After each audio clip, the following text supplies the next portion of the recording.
certain classes of people from Afghanistan. وایزه چې کومه پالیسي ګورم و دغه پالیسي د هغه افغانانو لپاره چې څوک د مثلا امریکای تابعیت لري که دغه ټول افغانان چې څوک مثلا تابعیت لري کنه لري دې ته راجع کیږي. میگه ما میخوایم بفهمیم از این که پالیسی که قرار هست به اجرا در بیای آیا او تنها یک تعداد خاص همه افغانان رو در بر میگیره و بالاش هم تطبیق میشه و یا نه یک تعداد خاص با کیس های خاص.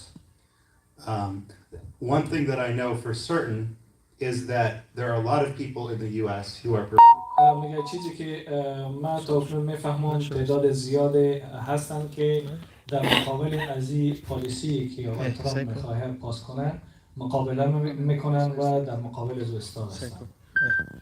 Last time Trump tried to introduce a similar policy that targeted individuals from certain Muslim majority countries but not Afghanistan. وای تیر کال چې کله ډانلډ ټرمپ ولسمشر و همدغه پالیسي دیغه جوړه کړې نو دی وخت چې همدغه پالیسي مخې ویسي مګر په هغه وخت کې چې افغانستان په دغه لیست کې نه و. میگه در دوره قبل آقای ترامپ عین پالیسی رو ایجاد کرده بود که او تعدادی از کشورهای مسلمان خاص او هدف قرار داده بود اما افغانستان شامل از این موضوع نبود. That policy, there were four different policies, four different executive orders that the Trump administration came out with. Each one was introduced, legally challenged, and then rescinded. در دوره قبلی آقای ترامپ نیز 4 پالیسی را او پیشنهاد کرده بود که از طرف مردم در مقابل از او اسناد شدن و به حساب حقوقی مبارزه کردن. او دوباره رجعت دادن یا برگشت دادن برای اصلاح و یا برای اجرای از اون. So this is just the beginning of a long fight, and there's a lot of groups in the U.S. who are going to try to advocate for Afghan allies, especially, including legal groups, veterans groups, and other organizations who are going to try to defend this community and make sure that people who came to the U.S. without their families will be able to eventually be reunited with them. و دا اوس شروع د جنگ په حساب هغه افغانان چې دلته مثلا راغلي دي په حساب لکه قانوني راغلي دي او هغه افغانان چې مثلا زیاتره د خلکو پاتې کورونه فامیل پاتې په افغانستان کې نو دا اوس لکه شروع د دغه پالیسیانو موږ په مقابل کې دریږو کوشش کوو سره د دې خلاف مبارزه وکړو او جنګیږو د دې لپاره کوم مشخص هغه لري سوال جواب نه لري.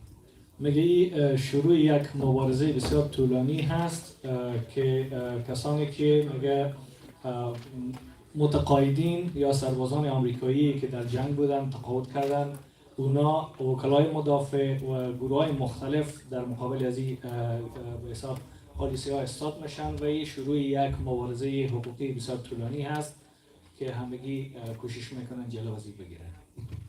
If you have family members who already have visas, there are groups, I would refer you to organizations like Afghan EVAC and No One Left Behind, who are actively helping relocate people who already have a visa and can already enter the US now.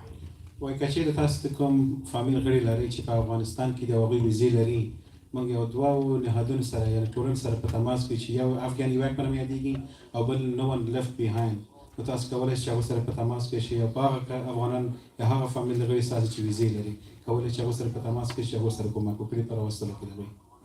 میگه اگر شما کدام فامیلی دارین که در خارج از آمریکا در کشورهای دیگر هستن و ویزای آمریکا را دریافت کردن میگه میشه که ما اونا را ارجاع بدیم یا ریفر کنیم به مؤسسات به نام افغان ایوک و همچنین نو لیفت بیهایند که اونا بتونن با آمریکا بیاین و در حال حاضر امکان آمدن از اونا هست. To underscore what Julian just said, if people can travel, they should travel now. Because once if the orders happen when they happen, things will become very chaotic. If the past, what happened before, happens again. کومې خبرې چې جولیان تاسو وکړه دغه فامیل غړو باره کې کدي چې ویزه لري یا اسناد لري او غواړي چې د امریکا ته راشي دا که نو ون لیفت بیهایند او افغان ایواک په نامه سره په تماس کې شي کېدای شي دغه کوم travel ban چې دوی سره کله سفر بندیز پرې لګېږي نو ښه دا ده چې مثلا د مخکې دغه دا بندیز شروع کېږي دوی کله چې یعنې هغه شي ځانونه راوباسي اصلا دوی خلک سره په تماس کې شي. میگه ما به تایید گفته آقای جولیان میخوایم یک موضوع رو اضافه کنم. این هست که اگر کدام یک از اعضای فامیل شما ویزه آمریکا را دریافت کردن و منتظر پرواز هستند، میگه بهتر است که اونا حرکت کنن و خود برسانن به آمریکا، به خاطر از اینکه اگر پالیسی که آقای ترامپ رو پیشنهاد کرده اگر او به مرحله اجرا گذاشته شه باز این موازنه بر هم میخوره و ممکن است که آمدن از اونا بسیار دشوار بشه. So much. So for the next question, it's also from the community. It's about removal proceeding. With the news, with the new president, what is the news on asylum cases in the immigration court in USCIS? Should we be worried? درویشانو پوښتنه وکړله دغه پوښتنه زموږ د ټولنې د یو غړي څخه ده. پوښتنه دا د هغه کسان چې پناه غوښتنه یې دلته کړې پناه غوښتنه یې درخواست کړی ده آیا زما د پناه غوښتنې ته به څه وشي؟ آیا کوم تغییرات به پکې راشي؟ څه به کېږي زما د قضیې سره؟ میگه یکی از اعضای اجتماع افغان ها پرسان کردن که با آمدن آقای ترامپ اشخاصی که اونا اسایلم سیکر هستن میگه عواقب از اونا چیکار خواهد شد؟ آیا ما نگران باشیم یا نباشیم؟ So I'm worried. I'm worried about democracy. I'm worried about freedom. I'm worried about a lot of things. And if I had a case in immigration court, I would be worried too. But no panic. I think it's okay to be worried because there's a lot happening and it's a normal reaction to sort of the chaos and sort of the unknown. But worry is okay, panic is not, and I think we can talk a little bit about the difference. لکه څنګه تاسو پوهېږئ وایي موږ خپله هم داسې حق و پک پاتې څه کېږي هېڅ معلومات موږ سره نشته اما تاسو نه چې یوازینی څه شی تقاضا لرم یعنې خپل کیس باره کې لږ داسې هغه واوسئ یعنې په چرت و فکر کې واوسئ اما ضروري نه ده چې تاسو یو وارې داسې وارخطا شئ نو تر اوسه پورې داسې خاص معلومات نشته ده نو چې هر وخت څه نور معلومات موږ سره لاسته راځي تاسو سره به انشاءالله موږ اړیکه کوو تاسو سره به تشریف کوو سره. میگه من نگران آزادی هستم، من نگران دموکراسی هستم. بله میگه این جای نگرانی داره در حالتی که همیشه سردرگم هست برام چیز واضح مشخص نیست. این جای سردرگمی داره جای داره. میگه من هم اگر کیسی در محکمه مهاجرت داشته باشم شخصا تشویش میکنم ولی وارخطا شدن دست پاچه شدن و به حساب تشویش زیاد میگه درست نیست. این که نگران باشیم میگه درست هست برام مشکلی نداره.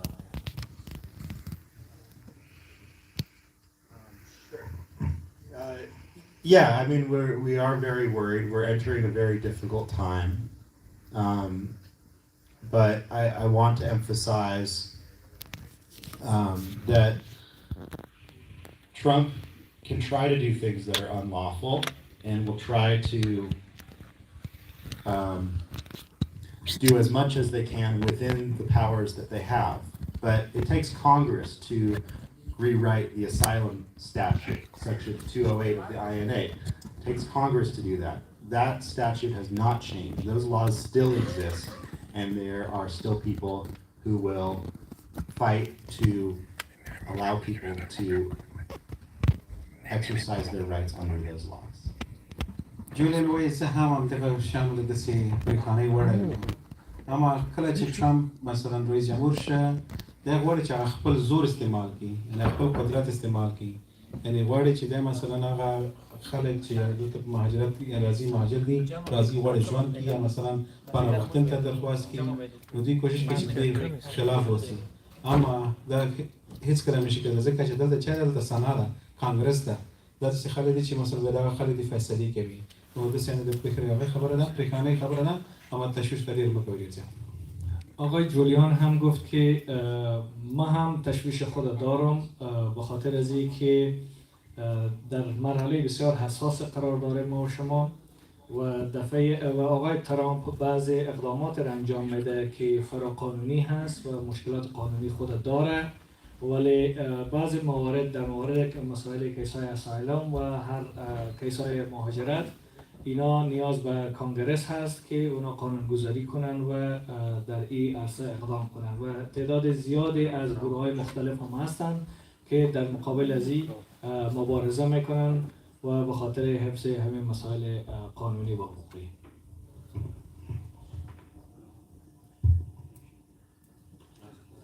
That's good. With respect to both of your time, we're going to take 5 minutes break for prayers and you will be back. So back 5 دقیقه به خاطر نماز وقفه میگیریم. جماعت استاد میشه لطفا دوستا دم 5 دقیقه نماز ان شاء الله خلاص میشه. نسب الله خان به تمام ممکن جمع راکی یعنی که څوک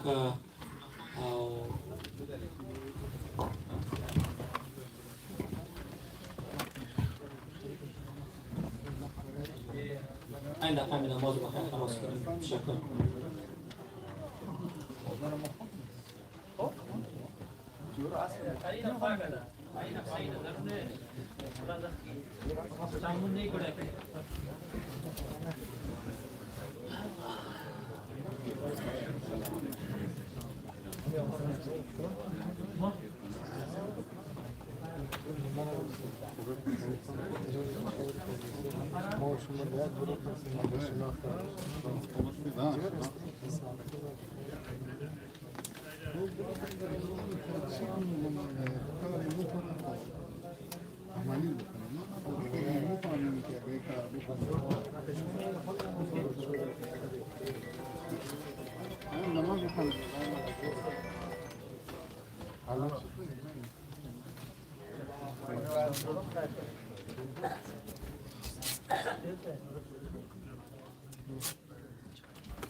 الله أكبر سمع الله لمن حمده الله أكبر الله أكبر الله أكبر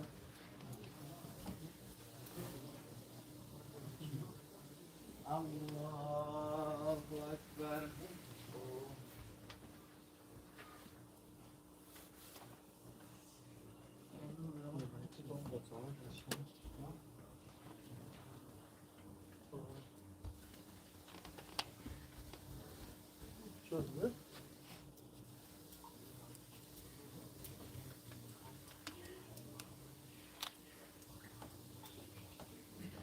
الله أكبر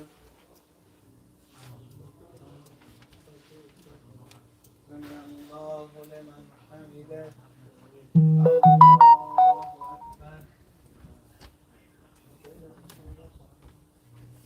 الله أكبر الله أكبر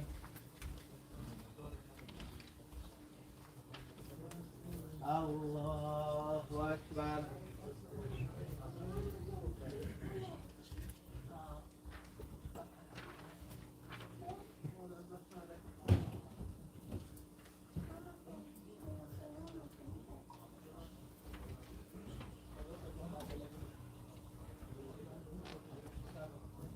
الله أكبر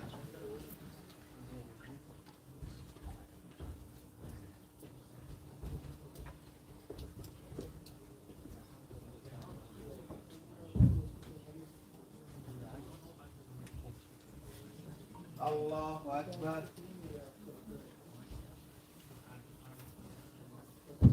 سمع الله لمن حمده الله أكبر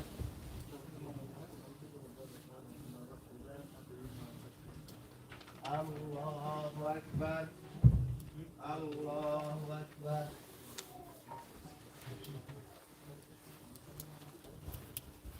الله أكبر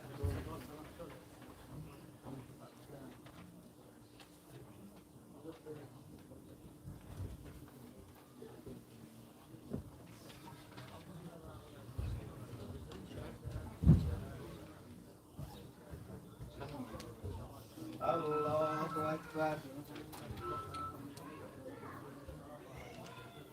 سمع الله لمن حمده الله أكبر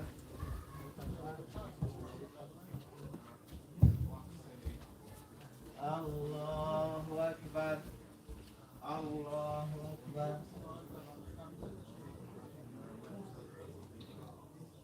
الله أكبر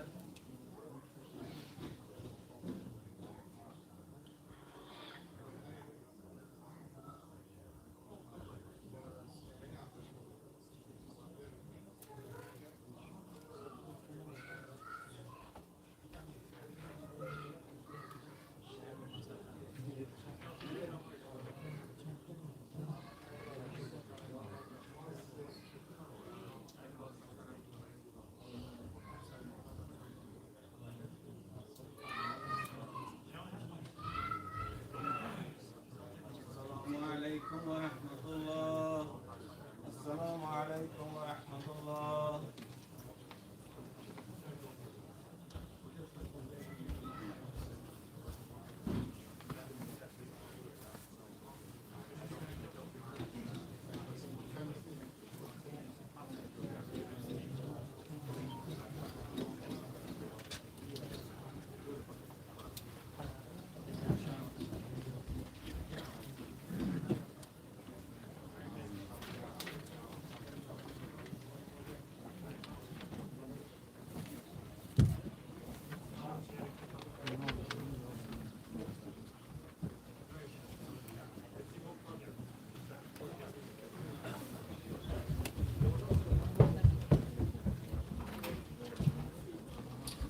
خب تشکر دوستای عزیز به جایگاهتان تشریف داشته باشین.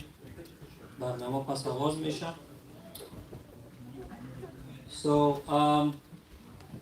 خب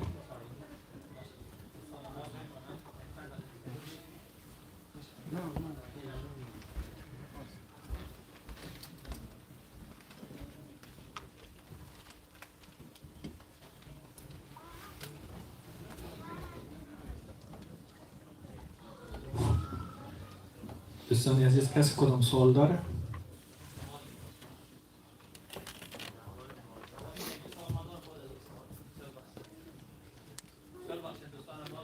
باز میخوام متوجه نبودیم ما که خداوند عبادات یادات را همه شما را قبول بکنه. So there is another question. I heard on the news that people are losing asylum status and even green cards. Is this what is this? Is this true, or how can we avoid this from happening to us?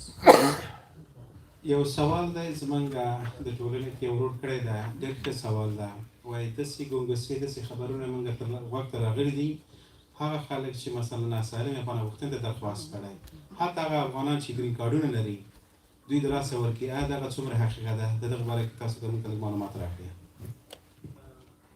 یکی از وطندارای ما پرسان کرده که ما خبرهای شنیدیم که کسایی که گرین کارت دارن و یا کیس های اسایلم و دیگه دارن بنا به دلایل گرین کارت خود از دست میدن و یا وضعیت اسایلم خود از دست میدن. آیا این حقیقت داره یا نه؟ There's in the news there have been some very high profile cases. You may have heard of the case of Mohammed Kahil. You may have heard of the case of there's another gentleman from New York who the government is trying to deport resident. So those cases are important cases, and we can learn a lot about the tactics and the strategy of the Trump regime to prepare your cases and how to defend yourselves. But it's also important to keep in mind that the news doesn't report all the people who win their cases and all the people who don't lose their status. So I think it's good to, I don't think it's good, I think it's sad that we have to worry, and I'm worried. But again, I wouldn't panic, and that I would think if it were me, I would focus on preparing my evidence, working on my case the best that I can, and just taking each day by day. سټیون ډېر ښه خبره وکړله وایي شاید تاسو ډېر زیات خبرونه ته غوږ نیسئ خبرونه کې ما اورېدلي چې دغسې یو دوه کسان چې یو عبدالقیوم نومېده یو بل کس په نیویارک کې وه دا هغه کسان دي چې مثلا عموما یو حکومت یو اداره کوشش کوي هغه کسان چې لکه داسې لوړ چارواکي اوسي په یو ځای کې معرفي ډېر داسې معرفي شوي خلک دي دوی په سلاش تر څو پورې داسې یعنې خلکو ته ور وښیي چې یعنې دغه کومه اداره چې ده د ټرمپ اداره ده غواړي چې خلکو ته ور وښیي چې موږ داسې کار کوو خلک یعنې دې ځای نه چیک کوو وباسو ډیپورټ کوو نو ستاسو دپاره یوازینی شی چې ډېر زیات مهمه دي خپل کوم شواهد چې لرئ کوم اسنادونه چې لرئ هغه مهمه دي چې تاسو په خپل لاس ولرئ تاسې یعنې که زه اوسم خپله هم د شپانه باره کې لږ یعنې داسې یعنې خبر نه اورم الله یعنی دومره د تشویش خبره نشته تاسو چې مثلا بین این باره تاسو تشویش وکړئ آقای استیون گفت که بله ما شنیدیم در مورد دو کیسی که یکی آقای خلیل و یک کیس دیگه از نیویورک بود اینا کیسای شناخته شده و کیسای بسیار معتبری بودند که این تحت پوشش رسانه‌ای قرار گرفت اما رسانه ها هیچگاه کیس هایی که تایید میشن و کسانی که گرین کارت میگیرن اونا رو تحت پوشش قرار نمیده و نمایش نمیده بله میگه که ما هم تشویش خود داریم و به همون خاطر میگه ما هم آمادگی میگیریم و ما هم میآموزیم از استراتژی رژیم آقای ترامپ آگاهی حاصل میکنیم و به همون خاطر ما نهایت کوشش خود میکنیم کیسایی که مربوط به ما میشه و یا ما بالای کیسا کار میکنیم اونا رو به بهترین وجه انجام بده میگه باز هم قسمی که قبلا گفتم تشویش خوب است اما استرس بسیار زیاد و ورخطایی به کار نیست.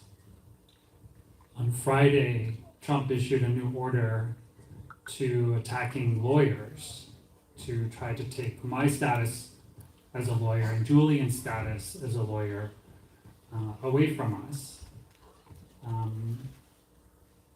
I pay attention. Do you know jujitsu?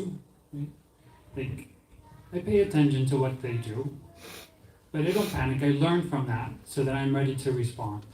And that's what I think we all here can do, is we can pay attention to what happens and just be ready to respond.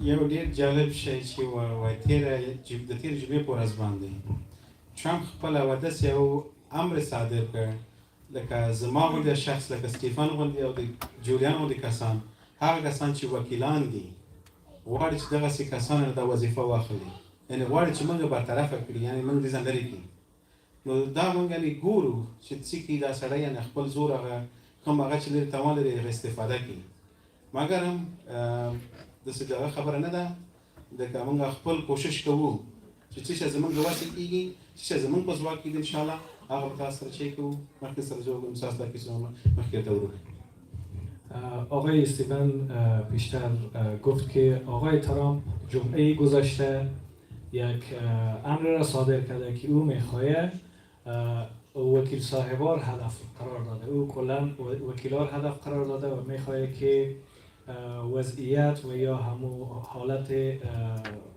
وکالت از اینا بگیره و یا یک مثال بسیار ساده زدن جوجیتسو که یک چیز ورزشی هست او برای شما مثال زدن گفتن ما همیشه متوجه هستیم که اونا چی کار میکنن و در اون قسمت ما هم آمادگی خود میگیریم. Thank you so much. I know میفهم شما سوال دارین سوالاتتون میتونید یادداشت بکنین و هم ما میتونیم میکروفون در خدمت شما قرار بدیم شما میتونید سوالاتتون رو مطرح بکنین. So I have two more questions then we're going to go to the audience here. So my asylum case is taking a long time and when I call my ECHO attorney they don't respond. How do I know what's going on with my case if I can't speak to my attorney? د روشان لري که پوښتنه وکړه دغه پوښتنه زمونږ د ټولنې د یو غړي څخه ده وایي زما د اسایلم کیس باره کې یعنی کله چې زه ایکو ته کوم ځای کې چې سټیفن هلته وظیفه کوي زه زنګ وهم او څوک تلیفون نه جګوي او زه نه پوهېږم چې زما دا کیس باره کې هېڅ معلومات لرم آیا څه به وشي زما د کیس سره یعنی پناهغوښتنې کیس سره یکی از وطنداران ما اعضای اجتماع افغان ها پرسان کردم که کیس ما در دفتر ایکو مدت زیاد طولانی در بر گرفته و من از کیس خود اطلاعی ندارم. میخوایم وضعیت از او بفهم و آیا امکان داره که ما همراه وکیل خود صحبت کنم یا نه. سوالی است که میگن که ما کیس ما در اداره ایکو که موقع استیون رو وظیفه میکنه این کیس به هر کس ربط داره. سوال از یک کس یا عمومی است سوالا اما اونا میگن که وقتی ما تماس میگیریم با ایکو اونا به جواب نمیده با تلفن ما. من نمیفهم چطور بفهمیم که کیسای ما در کیس ما در کدام سرحد رسیده. البته عمومی شاید به هر کس شما اکثرتون اگر کلاینت ایکو هستین و اکثرتون هم شکایت دارین این سوالا که ما جور کردیم مطابق با ضرورت کمیونیتی و مردمای بوده. دیگه هر چی که جواب بده شاید به جواب همه شما باشه. Call Julian. وایي جولیان ته زنګ ووهئ ما ته زنګ وایي جولیان ته زنګ ووهئ It's just kidding. No, I can't get my lawyer to answer my phone calls either. That's a joke too. وایي هغه ټوکې به وکړې ډېر زیات وبښئ وایي زه خپل هغه کوم وکیلان چې ما سره کار کوي حتی وایي زما تلیفون نه جګي میگه شوخی کردم حتی وکیلایی که همراه ما کار میکنن میگه بعضی وقتا تلفن مرم جواب نمیدن. So there's two questions in there. So one is, why is my case taking so long? Can you do something about it? Or can you do something about it? The second question is, can I get... what's happening with my case why I'm not getting an answer and can I get my lawyer to call me back? Right? دلته دوه پوښتنې دي یو هغه پوښتنه ده چې مثلا زما د تلیفون څوک نه جګي او بل هغه کوم وکیل چې زما ته مثلا ټاکل شوی ده هغه ماته جواب نه راکوي زما د کیس باره کې میگه در این مورد دو سوال مطرح شد که سوال اولی بود که وکیلا تلفن ما رو بالا نمیکنن و سوال دوم این بود که آیا من میتونم همراه وکیل خود صحبت کنم یا نه. Let me do the second question first. Can I get my lawyer to call me back? اول راځو هغه سوال ته چې آیا دغه کوم وکیل چې ما سره په تماس کې ده هغه ما ته بیرته زنګ وهي که نه وهي I know a couple people hear phone calls. I know you've been calling me and I need to call you back. It's actually a math problem. It's not a problem about not caring. It's not a problem about your lawyer's not paying attention. It's a math problem.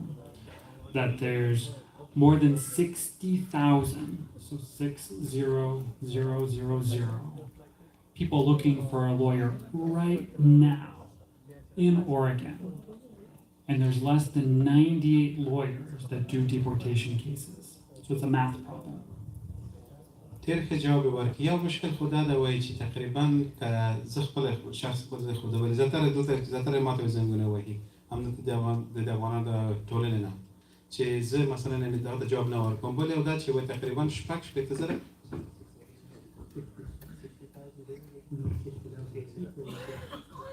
وایي شپېته زره کسان دلته چې دوی دغه دوسیې نیولې ورکړي د موږ سره او دې کې مثلا موږ وکیلان لرو بل دا چې موږ نوي وکیلان چې هغه خلک چې دغوی دغه کیسونه چې رد شوي دي یعنې هغوی غواړي چې مثلا هغه کې د دې ځای بیرته ولګي په هغه کیسونو باندې دوی کار کوي آقای استیفن این سوال جواب داد که آیا وکیلی که من برای زنگ میزنم آیا دوباره برای من زنگ میزنه یا نه من تماس از او دریافت میکنم یا نه آقای استیفن گفت که مشکل محاسبه هست و یا مربوط به ریاضی میشه به خاطر از اینکه در حال حاضر 60,000 درخواست کننده مهاجرت دنبال وکیل میگردن در حالی که 98 نفر وکیل مهاجرتی دارن که اونا در این روی موضوعات کار میکنن.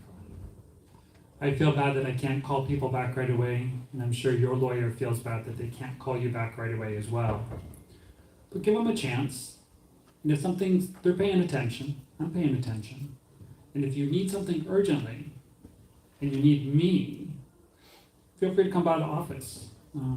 I'm there almost there every day. But yeah, if you need something urgently, feel free to come by. وای زه پوهېږم دا مشکله ده کله چې تاسو ما ته زنګ وهئ او زه تاسو جواب در نه کړم په تلیفون کې نو تاسو باید موږ هم درک کړئ او بل تاسو کولی شئ زما دفتر ته راشئ هغه دپاره چې ډېر عاجله وي مثلا یو ډېر ضروري کار دې وسي تاسو کولی شئ چې راشئ زما دفتر ته ما سره وګورئ. میگه که درست است که ما گاهن نمیتونیم تلفن رو جواب بدیم ولی اگر کدام کیس عاجل هست کدام موضوعی هست شما میتونیم به دفتر ما تشریف بیارین و من تقریبا هر روزه به اونجا هستم و این به این معنا نیست که خدای نخواسته ما توجه نمیکنیم ما هم توجه میکنیم و شما هم توجه میکنیم فقط مشکل ازدحام است. The first question, and I'm going to give it to Julian to answer it, is my case has taken so long, can I do anything about it? اوس راځه اول پوښتنه ته وایي دا زما یعنې قضیه ولې ډېر وخت نیسي آیا تاسو زه څه شی کولی شم دې باره کې هغه اوس غواړي چې جولیان سره دې باره کې خبرې وکړي. سوال اولی که ما پرسان کرده بودیم این که چرا کیس ما مدت طولانی در بر گرفته آیا ما کدام کار در این قسمت انجام داده میتونم یا نه و او سوال ارجاع دادن به آقای جولیان که جواب شما رو بدن. Now, I don't know about your particular case, so I'm not saying what would happen in your situation. Can you get a case to go faster? My experience is probably not. وایي ستاسو د قضیې باره کې هېڅ معلومات زه نه لرم ایا که ته زما نه پوښتنه وکړې دا زما کیس مثلا لږ تیز شي زه وایم شاید نه. میگه من در مورد کیسای شما شخصا میگه یا کیس خاص من اطلاعات ندارم اما تا جایی که سوال مطرح میشه که آیا ما میتونیم که او پروسه سرعت ببخشه میگه تا جایی که من اطلاع دارم نه امکان نداره. And that's a math problem too, because there's only 3 judges for all of those cases. And so to get the judge to say one person's case is more important than another person's case who's also been waiting is a hard thing to show. دلته بیا مشکل په حساب کې زموږ راځي ځکه چې موږ ټول 3 دنې هغه لرو قاضیان لرو نو موږ نه پوهېږو چې کوم کیسونه دلته ډېر مهمه دي او کوم یو نه دي مثلا بیا زموږ نه چې مشکل شته راځي دلته وکیلانو ته ورته راځي قاضیانو ته راجع کېږي. میگه باز هم برمیگردیم به مشکل محاسبه.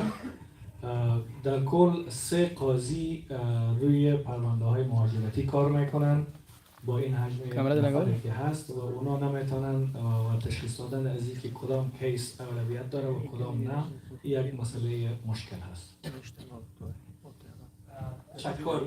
Yeah, sure. Real quick. So about getting your attorney to call back. Yeah, attorneys who work for nonprofit organizations have excessive caseloads and often have difficulty getting back. But we know that we are required to respond to your communications. We are required as attorneys to communicate with you. We know that, and we will. وایي دا ډېر مهمه ده چې مثلا ستاسو کله وکیل تاسو یعنې زنګ ورته وایي تاسو باید بېرته دوی جوابدار کړي کله چې په یو انجو کې یا په هغه خیریه ټولنه کې تاسو وظیفه کوئ تاسو پوهېږئ چې مثلا دوی کارونه ډېر زیات دي ډېرې زیاتې قضیې دي ورسره یعنې دوی مثلا ډېر زیاتې قضیې لري په هغه باندې کار کوي نو که چېرې تلیفون د هغه په حساب شي مثلا د زنګ په حساب شي چې تاسو موږ ته زنګ وهئ موږ باید تاسو ته بېرته حتما باید جواب درکړو یعنې باید موږ حتمي تاسو ته دغه تلیفون جواب درکړو. در مورد سوال از این که آیا ما که با وکلا تماس میگیریم در صورت جواب نمیدن آیا اونا دوباره با ما تماس میگیرن یا نه میگه وکلایی که در مؤسسات خیریه و مؤسسات غیر انتفاعی کار میکنن اونا میدانن و مسئولیت دارن که جواب تلفن شما پاسخ بدن و در صورتی که اونا پاسخ ندادن حتما دوباره به شما زنگ خواهند زد و پیگیری میکنن و این مسئولیت رو دارن. And then with regard to case delays,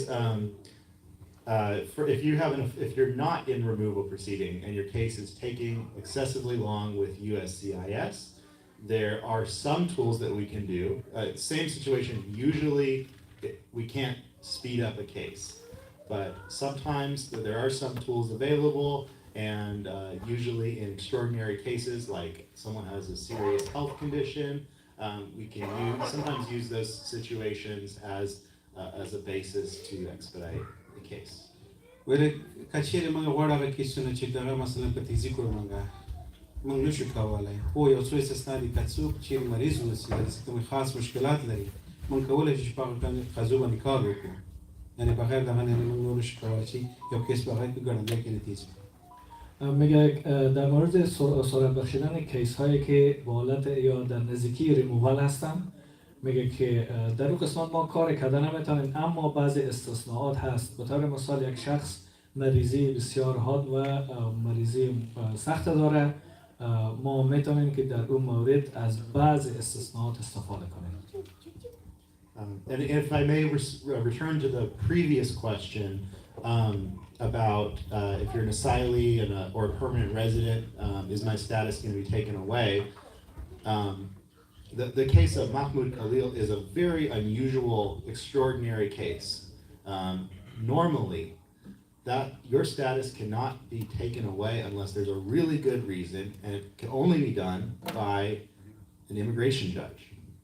راځو هغه ول دویم سوال تر څو کوم چې غوړ سره کړو چې زما ګرین کارت او سیاست از ما سالم قبول شوی وسی آیا زما دغه سټاتس اخیستل کیږي به درنه اخلي په هیڅ حالت کې نه کیږي لکه تیر تاسو مخکې دغه کس نوم یاد کړل چې هغه مثلا یو خاص کیس درلوده کچیر دغه څه کوم خبره وسی تاسو مثلا کوم خاص کیس لري یا څه لري په هغه صورت کې بیا شاید سي دی وکړي یعنی هغه تاسو که سالم یا په وختنه اخیستی هغه د وخت ګرین کارت واخلي در مورد از این که اشخاصی که گرین کارت دارن و یا ای که کسی اسایلم دارن میگه که آیا گرین کارت ما از ما گرفته میشه یا وضعیت اسایلم ما از ما گرفته میشه. میگه ما باید محمود خلیله که چند وقت پیش در رسانه ها بیان شده بود میگه او یک کیس بسیار چی براتون بگم ای که کیس به حساب مطرح و غیر چیز بوده خاص بوده که در اون قسمت هم میگه در صورت شما کیس خود از دست میدیم که او با امر و با حکم محکمه مهاجرت صادر بشه. These are not normal times for this country, but the Trump administration cannot change what the law says. دا کوم حالت چې دا نورمال حالت نه دی او د ټرمپ حکومت چې دا نشي چې جوړه مثلا د صدر زکلام شي کول دا ټول کوم پالیسیان لري دا غوښتنې تغییر تبدیل میگه که فعلا ما در وضعیت خاص قرار داره اما آقای ترامپ نمیتونه آن چیزی که در قانون آماده او تغییر بده. About having contact with law enforcement or with immigration enforcement. I have some know your rights cards in Dari and Pashto, which I can pass out. One of the most important things is you don't have to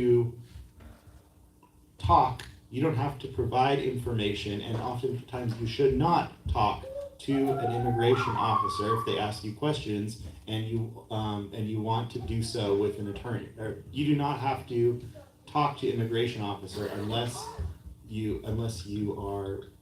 can remain silent. That's one of your rights.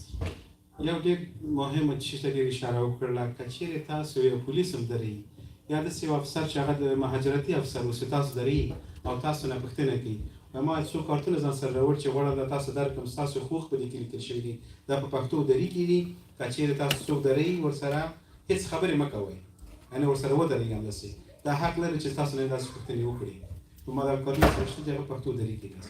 آقای جولیان گفت که ما به خاطر درباره صحبت‌های شما میگه ما کارتایی که حقوقتان را بدانید به زبان دری و به زبان پشتو ترجمه شده در صورتی که شما پلیس استاد میکنه و یا افسر مهاجرت استاد میکنه بهترین راهش همین هست که شما ساکت باشین حرف نزنین و بهترین راهی است که از طریق وکیل با او در تماس باشین. So you could say I don't want to talk to you. I want a lawyer. دا وایي کله چې دغه پولیس یا هغه د مهاجرت افسر تاسو ته راځي ورته چې تاسو سره خبرې نه کوم او زه غواړم چې زما وکیل ما سره تر څنګ راسره ولاړ میگه که در صورتی که شما توقف داد بهترین حالتی است که شما بگین که من همراه حرف نمیزنم میخوایم که با وکیل خود در تماس باشیم. تشکر. دوست عزیز خسته نشید، زیاد معلومات نمیفهم. من نان نخورده جنگ نمیدانم، از آن هم از دیگه معلومات زیاد است. اما یک خدمتتان عرض میکنم که معلوماتی که این دو شخصیتی که اینجا حضور دارن، استیون مینی یکی از برجسته‌ترین وکیلای در سطح امریکا است. اگر شما گوگل بکنید کارکردهای از اینا را، و همچنان آقای جولین، میگم بسیار یک فرصت خوب است به همه شما که ما سوال بکنیم. ما فرصت بر شما میدیم. کسی سوالا داره میتونه نوشتاری بر ما روان بکنن، و یا هم ما میتونیم میکروفون در خدمت شما قرار بدیم. شما میتونید به هر زبانی که خواسته باشین، اگر انگلیسی صحبت میکنین، اما سوال دارم مختصر بیان بکنین و شاید اینو در دیتیل در مورد کیستان جواب ندم، اما عموما میره، چرا که وکلا چی داره، از این خاطر کانفیدنشیالیتی نمیخواد که در مورد جزئیات با شما صحبت بکنه مورد کدام کیستان. درست سوالا داره کسی یا نه؟ داره سوالو نشده که نشده؟ خیر سوالو نشده. ریخون تاشم یادداشت که سوالونم فقط یو سوال میکروفون بکنم. خدا یو سوال صدیقی سیف کرده داغ بازو تکولش میکروفون تداغی کی. So there is one question from my name is Sadiqi, is one of our elder of the community. He's here. He said, I've been here, it's been 1 year now. I came here with a P1 visa or P1 case, and I have not received my green card. And do you know when I can expect that to happen? آقای صادقی سوال کردن که من در حدود 1 سال میشه که از طریق کیسی P1 با آمریکا آمدم، ولی تا اکنون من گرین کارت خود دریافت نکردم. این چی دلیل میتونه داشته باشه؟ کوم درویشان سوال دا و چې زمونږ یو د ټولنې غړي دا پوښتنه کړې چې زه په P1 کیس باندې راغلی یم او یو کال کېږي چې تر اوسه پورې ما ګرین کارت درخواست نه دی کړی. عاد څه به کېږي دې نه بعد؟ درخواست کړی دی او یو کال کې چې گرین کارت منتظر دی او تر اوسه پورې گرین کارت نه لري. وکیلانو پوښتنه کوي چې څونه وخت به ضرور منتظر پاتې شي. So for this type of question, I can just provide general information.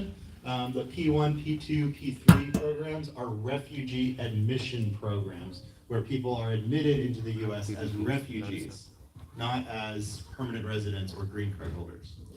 و یو شی شته چې زه اشاره کوم هغه کوم افغانان چې په P1, P2, P3 راغلي دي، د دوی مثلا هغه کوم سټاتس چې دغه ریفیوجي دي، مهاجر دي، دوی چې د ګرین کارت هغه نه لري، سټاتس نه لري. Refugees are typically required to apply for a permanent resident status within 1 year after they arrive, and usually their refugee resettlement agency will refer them to a legal service provider to apply for permanent resident status. هغه ورونه یا هغه افغانان چې مثلا په P1, P2, P3 باندې راځي دلته، دوی کولی شي چې د یو کال دننه ګرین کارت پر درخواست وکړي. کله چې تاسو ګرین کارت پر درخواست کوئ، تاسو کولی شئ هغه مربوطه کومې هغه د ټولنې دي هغو سره په تماس کې شي، دوی تاسو سره چه وکړي، درخواست وکړي، یعنې کوم وکیلان چې دوی لري. I believe, oh sorry. آقای جولیان گفتن کسایی که با کیس P1, P2, P3 میآیند، اونا به عنوان به کیس مهاجرت میآیند که باید در جریان 1 سال از طریق مؤسسات به حساب خیریه اونا باید به وکیل معرفی باشن و وکیل به اونا باید اپلای کنه.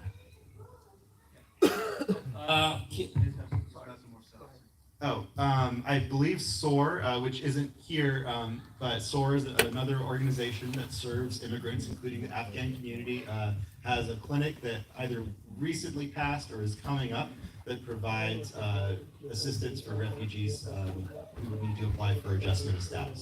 هغه افغانان چې په P1, P2, P3 راغلي دي په سور دفتر کې فکر کوم دوی همیشه هغه لري کلینیک لري، یعنی دوی هغه وکیلان هم لري، کولی شي مثلا هغوی سره په تماس کې شي او کولی شي خپل دا کوم د مهاجرت اسنادونه لري هغه غواړي چې د ګرین کارت درخواست وکړي، هغوی سره په تماس کې شي. تاسو دفتر سور که یک دفتر دیگه هست و نماینده از اونها امروز حضور نداره، میگه اونا کلینیک های حقوقی دارن در مورد کیس های P1, P2, P3 و میشه که با اونا با تماس باشه.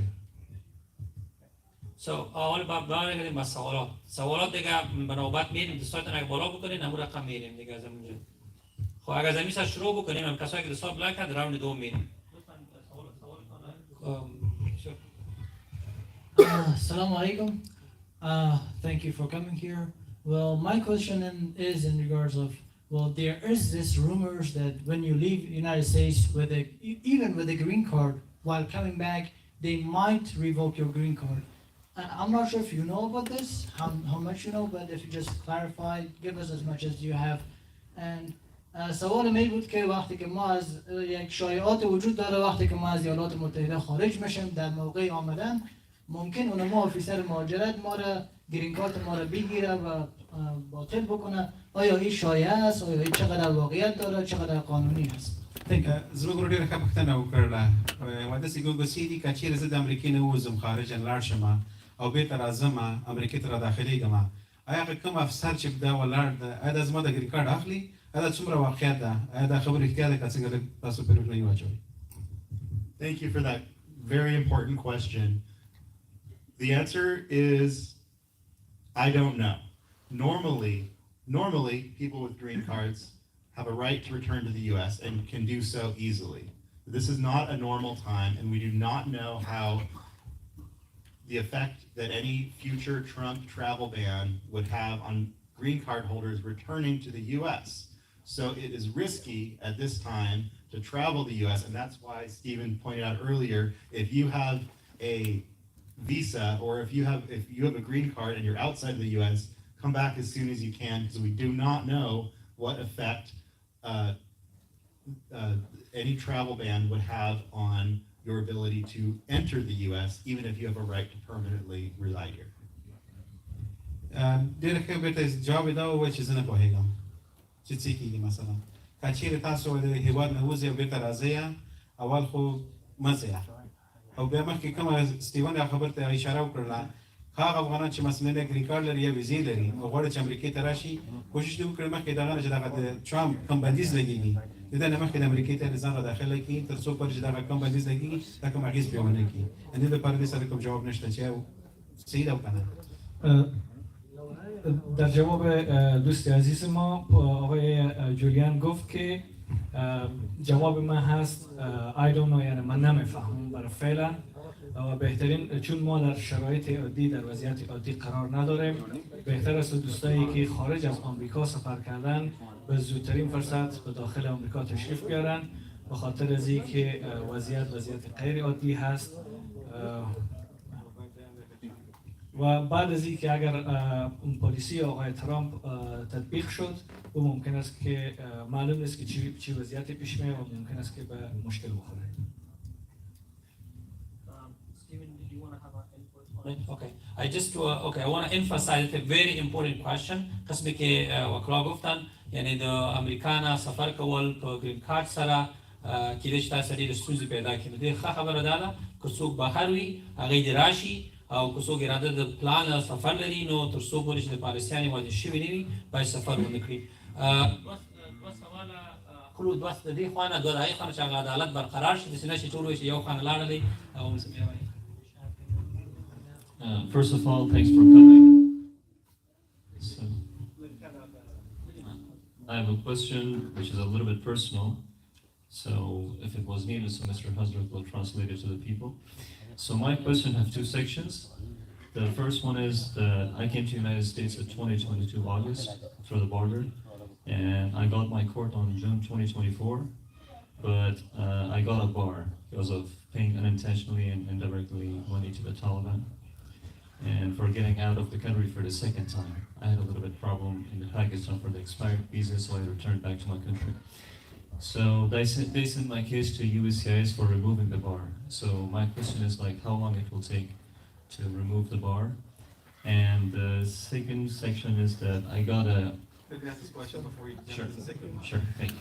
ډېره پوښتنه وکړه زموږ د ورور ویل زه 2 کاله مخکې امریکې ته د مکسیکو د لارې امریکې ته داخل شوی یم کله چې دلته راداخله شوم ما خپل اسایلم لپاره درخواست وکړه مګر زما په دې اسایلم کې دغه کیس یې واخیست یو سی ایس دفتر ته یعنې د مهاجرت دفتر ته یې ورولېږه هلته یو مشکله پیدا شو ما سره چې زه کله په پاکستان کې وم زما ویزه خلاصېدله نو چې کله مې بېرته زه افغانستان ته اوښتم نو هلته ما یو څه پیسې ورکړې وې لکه رشوت مې ورکړی و نو د هغه د وجې نه زه اوس دغه خپل کوم اسایلم ته مې چې پناه غوښتنې درخواست کړی یعنې زه دې د پرواز شرایط نه یم آیا دا څه کېږي دوست عزیز ما سوال کرده بودن که من 2 سال پیش از طریق مرز مکزیک وارد ایالات متحده شدم و زمانی که کیس ما به USCIS رفت و در او قسمت ما به یک مشکل خوردم که اینا قبلا که با پاکستان بودن ویزا از اینا اکسپار شده بود، بعدا رفته بودن افغانستان و دوباره که وارد پاکستان شده بودن به خاطر از اینکه او گفته بود که اینا یعنی رشوت دادن که وارد پاکستان شدن همچین چیزی، میگه که حالا ما به این مشکل برخوردم. Our interpreters are doing an excellent job, but sometimes I forget the question too. So he entered, he came 2 years back to the country. He did apply for asylum. And then his case from DOJ transferred to USCIS. But in USCIS, he's given the CAT category because of an issue. It was a bar question that he had. He paid the Taliban a ransom, I mean like a bribe. I think he can answer If you want, questions. I can do some clarification. I got it. So 2 things. So I'm sorry that happened to you. Also, it's being recorded, so I'm not. You might want to be cautious about how you describe your personal situation. In general, if someone's seeking a waiver of the material support bar, it is a long, I don't know if it's a complicated process, but it is a very obscure, very mysterious process that goes through different levels of bureaucracy, and then suddenly something will come to you and say whether you've gotten the waiver. It has to go very high up in the administration before they'll actually grant a waiver. And I don't know what that looks like now under this new regime. Yeah, I just don't know what that looks like. So there isn't a lot of thing to be able to say other than it's a mysterious process. اول خو ویلي چې دلته ریکارډینګ کنه چې دا کوم شخصي پوښتنه چانه وکړي دا کنه ده خو بیا هم ویلي دا داسې یوه عجیبه غوندې پروسه ده وایي ځکه چې دا څو ځایونو ته ځي لکه چا خبره لکه غټو غټو خلکو ته نو په دې زه هم نه پوهېږم دا لکه داسې یو عجیبه غوندې کار ده کله ته وایي چې یاره دا ستاسو هغه وشوه دا کوم بار چې وایه دا ته معاف کړې ته نو دا لکه داسې نامعلومه ده چې څه به کېږي. آقای استیون در جواب دوست ما گفتن که اولا دوستای عزیز ما متوجه باشیم که اونجا ریکارد میشه، کوشش کنین که سوالاتی پرسان میکنین به صورت عمومی باشه، شخصی نباشه زیاد. و دوست عزیز ما گفتن که ما پروسه شما یا کیس شما یا کیس مغلق و کیس پیچیده شده که او نیاز به او از بوروکراسی بسیار زیاده یا کاغذپرانی بسیار زیاده صورت میگیره در او و به مقامات بسیار بالا میرسه که از اونجا بعدا ممکن است که از این موضوع شما معاف باشین و او را از حساب پاک باشه. So, and the second section is that I got a CAT status, so I need a little bit of clarification on the status, like how does it look like? یو بل پوښتنه وایي زما دغه سټیټس د کیټ په نامه ده زه غواړم په دې کې تاسو لږ ماته وضاحت راکړئ چې دا چی شی ده. دوست عزیز ما پرسان کردم سوال دوم از اونا وضعیت مهاجرتی از اونا یا همو به حساب اسایو مثلا SQ1 یا SQ2 هست به اینا به نام کات هست. میگه ما میخوایم بیشتر معلومات بگیریم که پروسه کات چی هست. So I don't know about, so thank you for sharing that. Without describing what your particular situation is, because I'm not your lawyer. What I imagine happened is something that's called CAT deferral. So if the government believes that a material support bar applies, then the only option that remains is called CAT deferral. And CAT deferral is is something. What it says is the government they can't deport you under the Convention Against Torture to Afghanistan or whatever country the judge had designated. I say do not panic. but I'm just gonna say this because this is a reality we're all in. It doesn't mean they can't deport you to some other country though. And right now the administration is actually undertaking doing that in some situations. Illegally, I will say, illegally, because if they try to do that, you're entitled to another hearing. Sorry, that was a lot. It was, and I lost track of it. I mean, I got a lot of it. I can. وإذا كوي كم كم category status كاتش ده بدومرا يعني تاسو ده conviction torture هغه کسان چې مثلا دوی دا ویره لري چې هغه خپل هیواد ته بیرته ستانه شي شاید هغه دوی شي د دوی دا غلا دی چې لکه وی زوروي نو دا معنی نه ورکی چې مثلا تاسو بل دریم هیواد ته نشئ لګالای ان دومره زیات معلومات زم به کې نه لرم خدا معنی چې تاسو به دومره پکې هغه نه وسی چون که فکر ته مو میگه کت یا کاتگوری کت که هست او یک کاتگوری خاص است که زمانی که کیس شما و بنبست میخوره و باز شما رو راجع میکنن به کت. کت به این منظور هست که شما را نمیتونن دیپورت کنن به خاطر مسائل به حساب امنیتی که شما را کسی نکشه، اما به این معنا نیست که شما را نمیتونن در کل دیپورت کنن و اما در حال حاضر به صورت غیر قانونی میگه این کار را انجام ندن، یعنی امکان داره که شما به کدام کشور که بتون شما رو دیپورت کنن. I don't know you, so I'm not your lawyer. But based on if someone has a material support waiver pending, my sense is that the risk of something of a third country deportation is very, very low.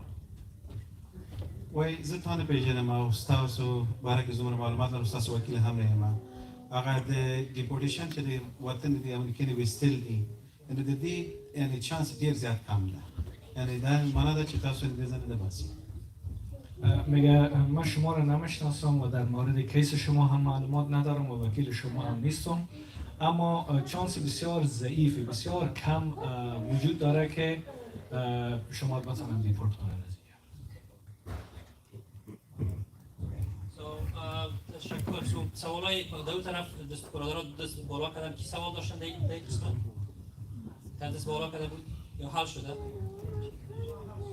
ستا حل شد؟ اوکی. خب لطفا مختصر سوالتان رو جواب بکنید.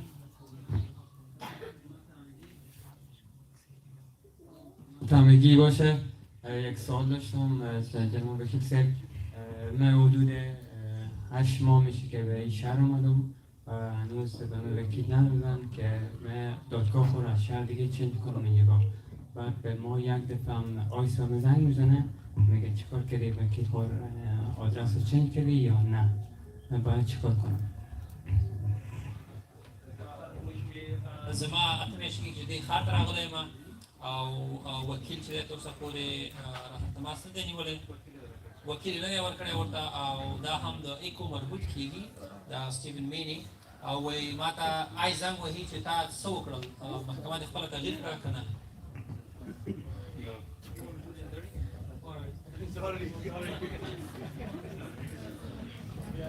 روژه تاثیر وکړ. That's good in English. Sorry, it's in English. I'm going to ask you that one.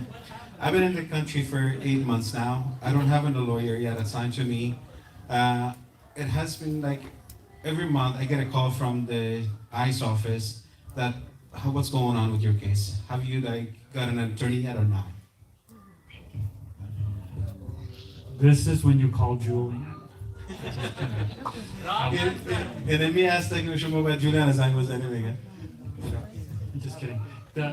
Before I answer your question, but I'm late for dinner, so I have to send a photo explaining why I'm late for dinner. Can I take your picture? ما كده غانا چې سوال جواب ورکوم وایي زه غواړم دې عکس واخلم چې د ماسوتن ډوډۍ دپاره وایي مازه ناوخته شوی را باندې If you don't send the picture, you may need a lawyer. And I want to acknowledge that اینا بسیار یک چیز مهم داشتن. خب استیون اما بازم خواستم باشم گفتم تو باید حتما شما که زیادتر دوستا سوال دارن. تشکر. Thank you, Steven. So if I mean, there's a lot of people looking for lawyers. If I can check right after this to see if you've applied for ECHO to get a lawyer through ECHO. I can look up real quick in the computer, see if I can find your name and see what's up. دوست عزیز ما گفت که ما باز اگر شما خواستین بعدا میتونین بیاین پیش ما مشخصات خود بدین و باز ما سیستم ایکو یا سیستم دفتر خود چک میکنم که ببینیم ما چیکار کردیم. جولیان ورته ویل وای تاسو کولای شئ ما سره لکه دغه برنامه وروسته وګورئ او خپل کوم نوم د تخلص ما ته راکړئ زه وګورم چې مثلا تاسو کیس چیرته دا کولای شئ تاسو سره مثلا وکیل راکړئ. So yes, they are your client. I think I know them because there were the gentleman asked a question, so they are in an ecosystem. He should be there. Yes. So دیگه سوال کی داره در این قسمت ای large I think they were first, but I will go and all the was waiting. Thank you, Mr. Stephen, for coming. I have one question. So, is there any way to bring your master hearing? Because in my case, it was September 2025. It goes 1 year back. So, is there any way to bring it earlier? Because I'm a medical doctor, so I'm getting my STEPS exams. So it needs a legal status to practice medicine in the United States. So I just bring your attention. So is there a rational way to go and visit a judge or talk about it? Thank you.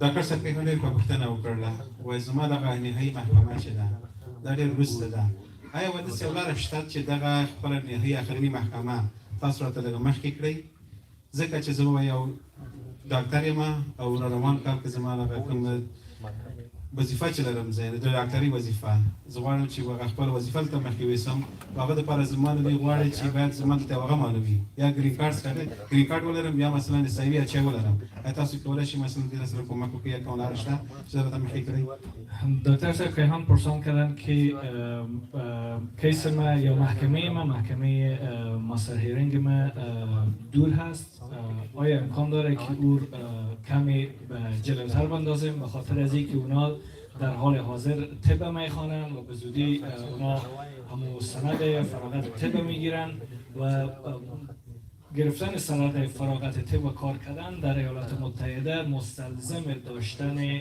وضعیت مهاجرتی ثابت هست. It's very good to see you. I'm glad you're here tonight.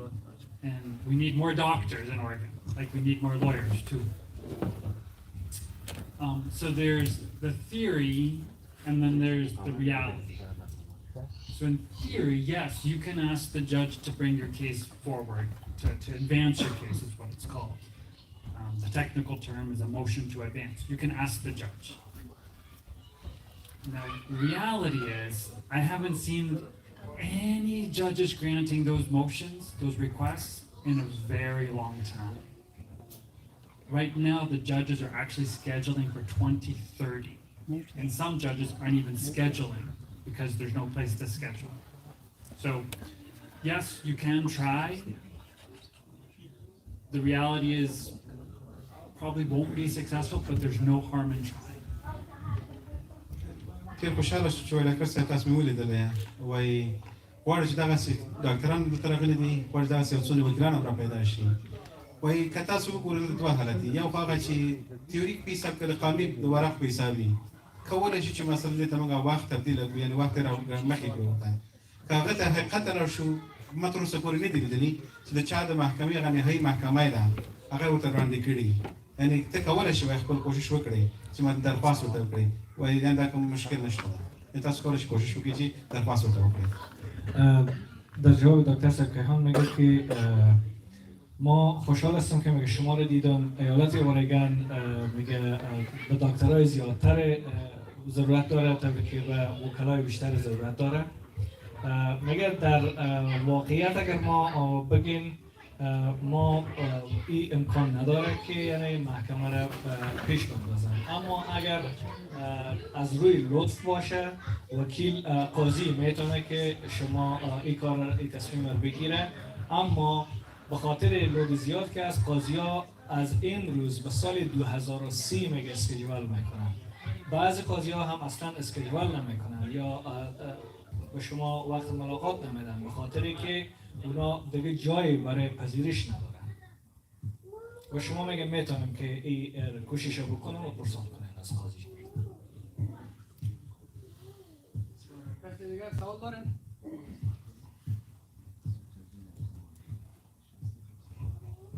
سلام محمد دوستان وکیل صاحب ما اول از همه امیر بگم که خبریم که یه چیز هنوز معلوم نیست ترامپ هر روز داره قانون نو میاند کل جای ولی مهمترین چیزی که در این مسئله در چند وقت بوده دو مسئله بوده یکی که به مدرکار دیپورت میکنه این به مدرک در چی کسی گفته میشه که به مدرک کسی که اسایلم داره به مدرک یا مثلا از دیگه یا یک سوال دیگه که کسایی که جرم میکنن دیپورت میشن این جرم شامل یعنی چه چیزایی میشه یعنی یک تیکت درایوریم جرم حساب میشه یا نه یک سوال عمومیه که در کل گزمی یوتیوب هم مگه جای میبینیم ولی هیچ وقت یک وکیل جواب زیر نداده که دوستان. Thank you so much, Stephen, for coming. And glad to have you here. He's got a question, two questions. He's very concerned about his being in America. Is like we hear two things. A lot of those folks that get deported are because they don't have proper documents, or those folks that they commit a crime. I just wonder if you can clarify that for me, please.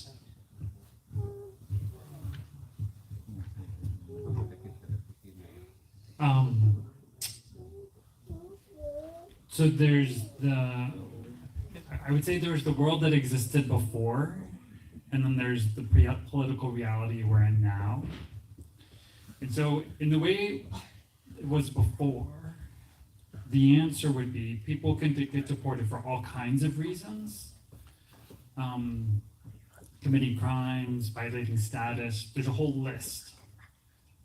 Most times people would have remedies or options to prevent the deportation. And most times people could go to court and have a judge decide the case in a reasonable time.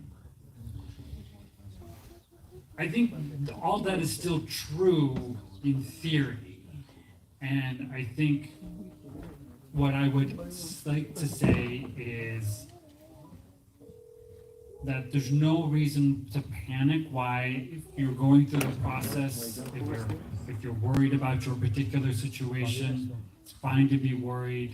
I get worried about things too, but I don't think there's any reason to panic about. Panic can drive you crazy, so don't panic.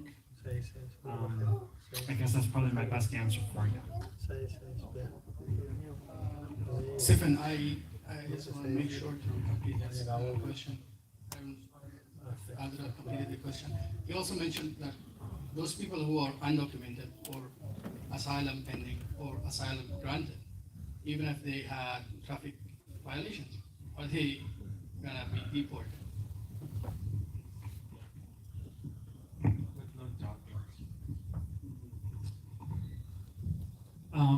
Yeah, so that's a good question. So someone who's undocumented,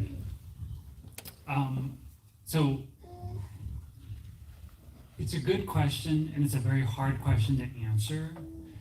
Someone who has I like to think of it as a very technical term, I would say your risk profile. What's the risk?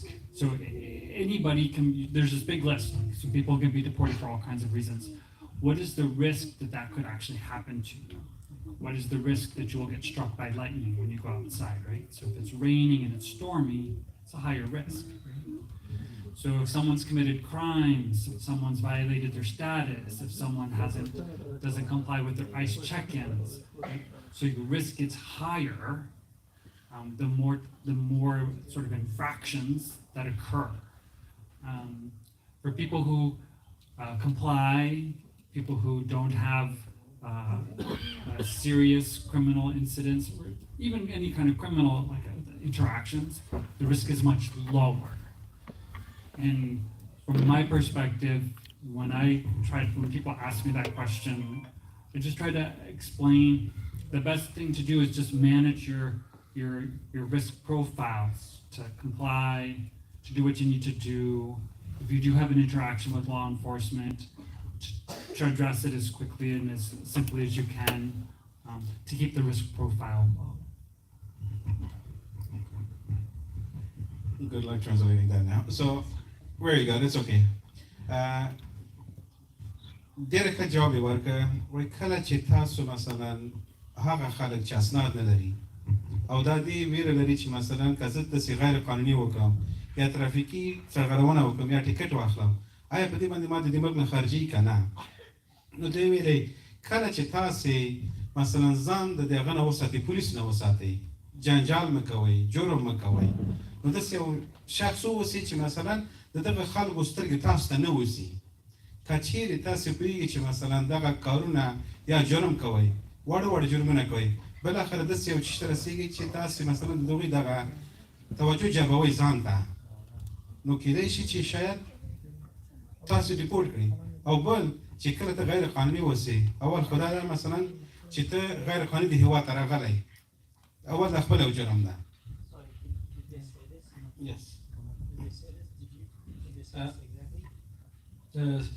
بخاطر که Crossing the country is first like when you're illegal, it's crime itself, right?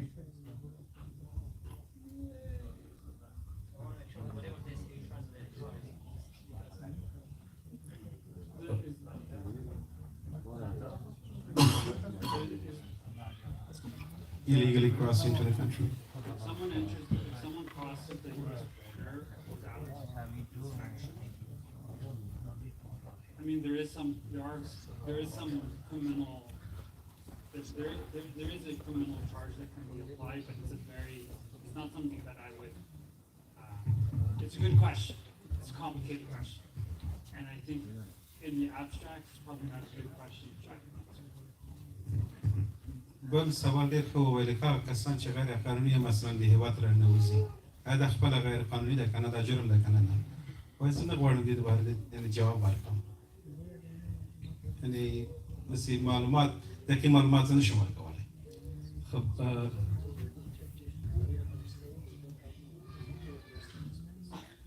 در مورد سوال دوست ما که پرسان کردن که مثلا اشخاصی که حساب اسناد ندارن اونا چی کسانی می باشند، درست؟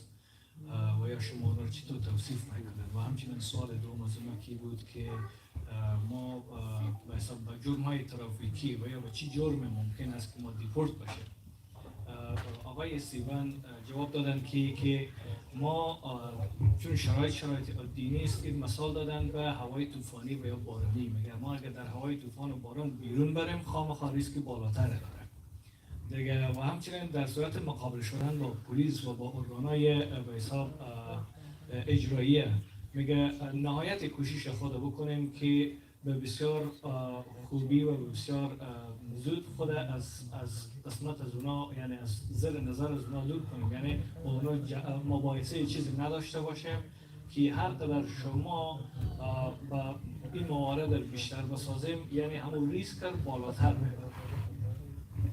Can I ask a question?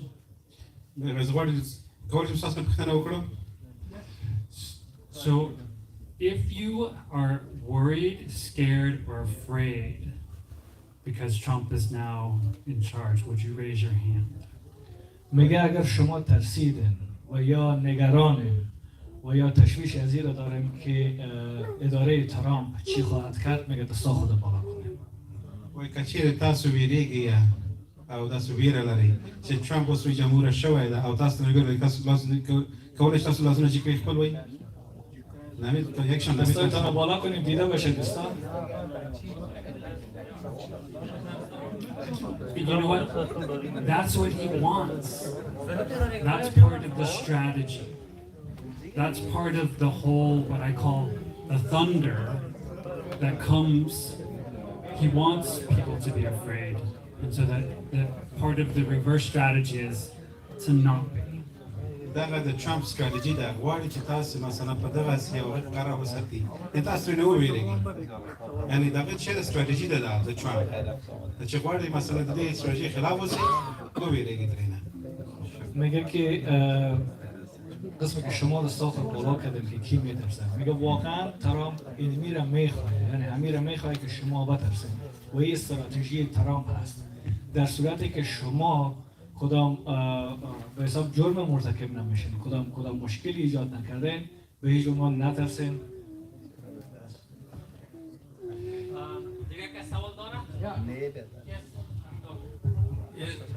Thank you to be here.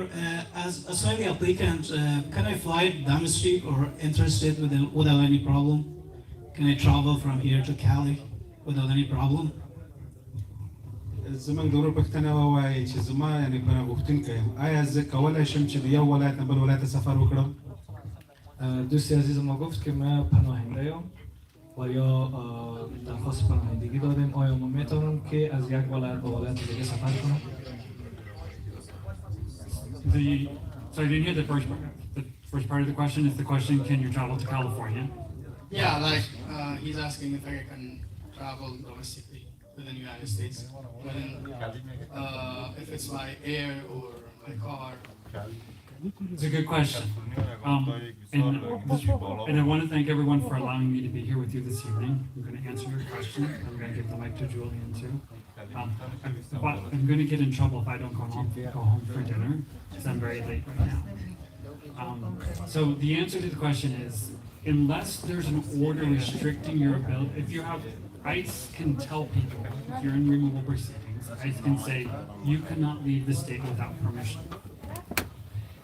If that's the case, then yeah, no, you can't travel to California without permission. If that doesn't apply, then people can travel inside the United States generally without any concerns. However, the closer you go to the border, the actual physical border, or in certain states where California's not one, but there are certain states that are cooperating with the Trump administration, and the police are collaborating with the Trump administration, the immigration. There's maybe a different risk profile, different risk situation than there were before. Generally traveling from Oregon to California, unless there's an order prohibiting you to travel, probably fine. The closer you get to the U.S.-Mexico border, there's going to be more immigration checkpoints. در جواب سوال دوست عزیز ما اینا گفت که این جواب از این دو حالت داره. در قدم اول اگر شما از طرف اداره مهاجرتی آیس به شما هدایت داده شده که شما بدون اجازه آیس اجازه خروج از ایالت نداریم یا سفر به دیگه جا نداریم، بله شما نمیتونیم که سفر کنیم و کوشش کنیم که هرگز سفر نکنیم. و در قسمت دوم ای که شما همچون امر برای شما داده نشده و شما میخواین سفر کنین، میگه بله شما میتونین سفر کنیم، اما بعضی از ایالت ها هستن که اداره ایالتی همه ایالت با اداره ترامپ همکاری تنگاتنگ انجام میده. مثلا پلیس از اون با اداره ایالتی همکاری میکنه، میگه امکان داره که خالی از خطر نباشه.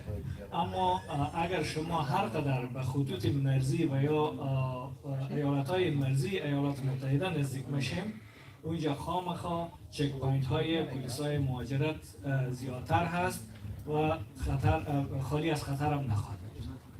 د دې ډېره ښه پوښتنه وه. ویل آیا زه کولی شم چې د یو ولایت نه بل ولایت سفر وکړم، هغه که د موټر په طریقې یا د طیارې په طریقه زه پرواز کولی شم.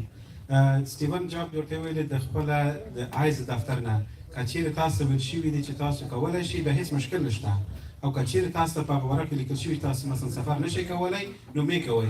داسې زیاتره ولایتونه دي چې هغه غواړي د خپله د ټرمپ ادارې سره کومک وکړي، هم پولیسي هم یې د مهاجرت افسران.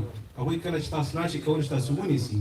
نو کله چې تاسو داسې ولایت ته چې هغه لکه مکسیکو اوسي یا مثلا کاناډا سره هم سرحد اوسي هغوی سره نږدې کېږي، طبعا هلته چې ده لکه دغسې مهاجرتي چیک پوسټونه شته دي، تاسو کولی شئ ودروئ هلته.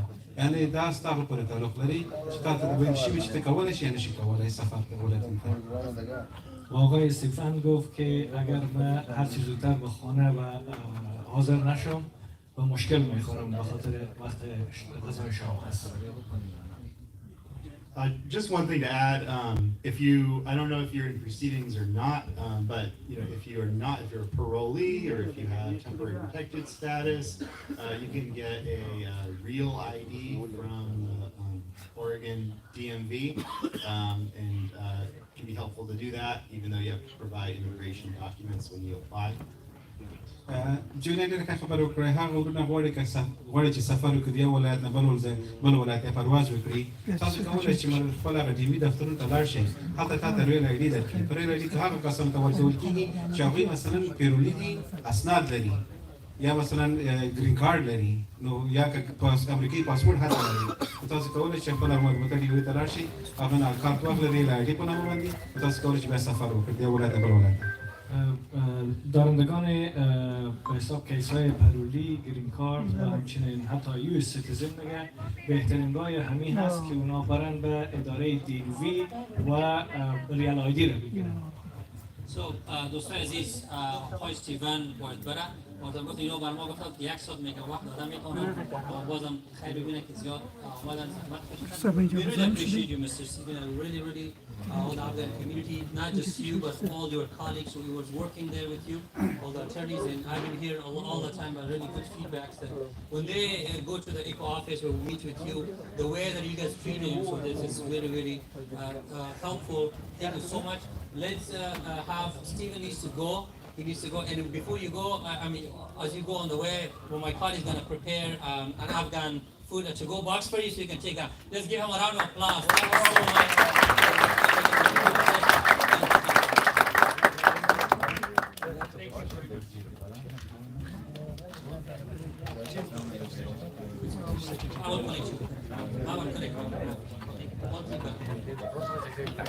I just have to bring it.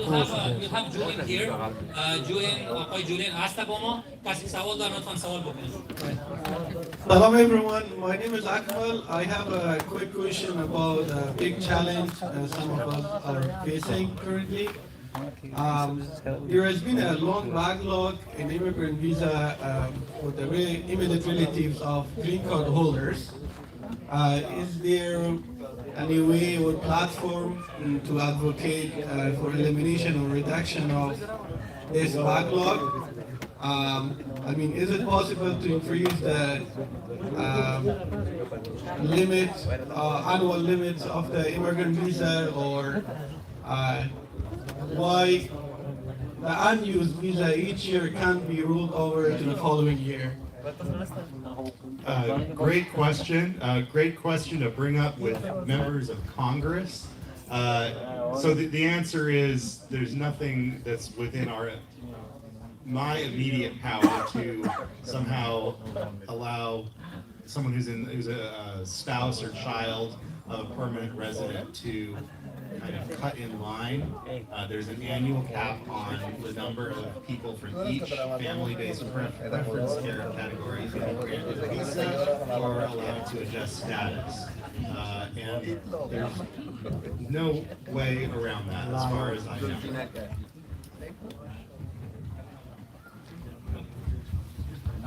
دوست از ما پرسان که آیا امکان داره که نمبر ویزا یا تعداد ویزاهایی که برای افغان‌ها و یا برای اعضای فامیل افغان‌ها داده بشه رو ازدیاد کنه. آقای جولیان گفت تا جایی که من دارم امکان نداره که ما به حساب خودت بندازیم به وسط لیل. همچنین سوالی هست که باید از اعضای کانگرس پرسیده بشه و ما در حدی روزانه اقدام داریم از این اصلا انجام ولی تا جایی که مطلب رو میگه این Just because some preference categories have absurdly long wait times doesn't mean you shouldn't apply and get your spot in line. Because the annual quotas for each category, Congress could change that in the future. و میگه که این دلیل نمیشه که اصلا شما ببینید بسیار مدت طولانی در بر میگیره درخواست ویزا. این به دلیل نیست که شما درخواست شما میتونید درخواست بدید و همچنین کانگرس میتونه که هر نوع تغییراتی رو در این But it seems like we're no point in applying for this type of visa.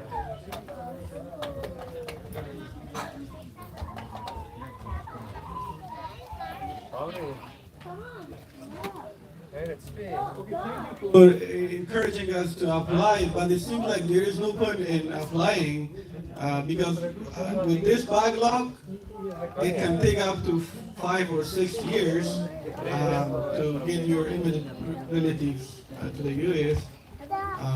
So basically, you have to wait to become a U.S. citizen, and then you can bring your spouse or your children. So do you think that the rights of the green card holders are violated? Because basically they cannot use from this system to bring their immigrant relatives to the U.S.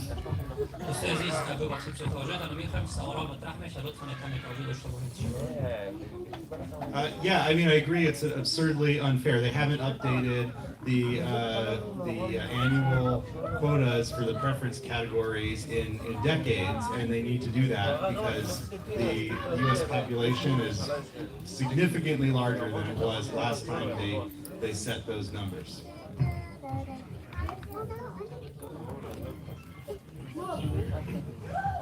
زموږ د غرو ډېر ښه پوښتنه وکړله وایي زه دلته امریکې کې اوسېږم تقریبا لکه زه ګرین کارډ لرم زه غواړم چې خپل د فامیل اعضا چې یعنې د کور اعضا مې دي خصوصا لکه خپل وروڼه خویندې یا ښځه ماشومان مې راولم نو زه څنګه کولی شم دا درخواست کړم دا پوښتنه جواب یې در ورکړه او دا ولې دومره ډېر وخت نیسي ولې دومره لکه دوی ته هغه نه ورکوي افغانانو ته د ویزو د فرصت نه ورکوي چې ویزې ورکړي نو بیا هغه ته دې ورته ډېر ښه جواب ورکړي چې صحیح ده زه په دې منم دا لکه موږ پورې تړاو نه لري دا د امریکې د مهاجرت دفتر پورې تړاو لري چې هغوی څومره ویزې لري څومره ورکولی شي یعنې څومره هغه دپاره مثلا ټاکل شوي د افغانانو دپاره نو بیا هغه ته مې بیا پوښتنه وکړله چې یعنې دا خو جایز یعنې ښه کار نه ده یعنې چې دومره وخت نیسي ځکه چې کله زه ګرین کارډ لرم غواړم چې خپله د فامیل اغزا راوغواړم دا ډېر د دې دپاره کوم د حل لاره شته ده چې مثلا دوی دغه پروسه ګڼوي تیزه کړي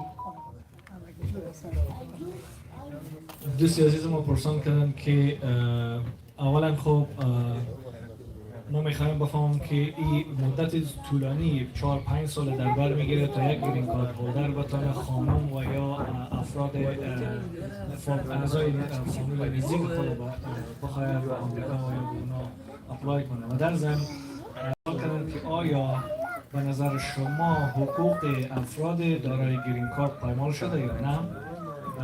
در این قسمت آقای جولیان گفتن که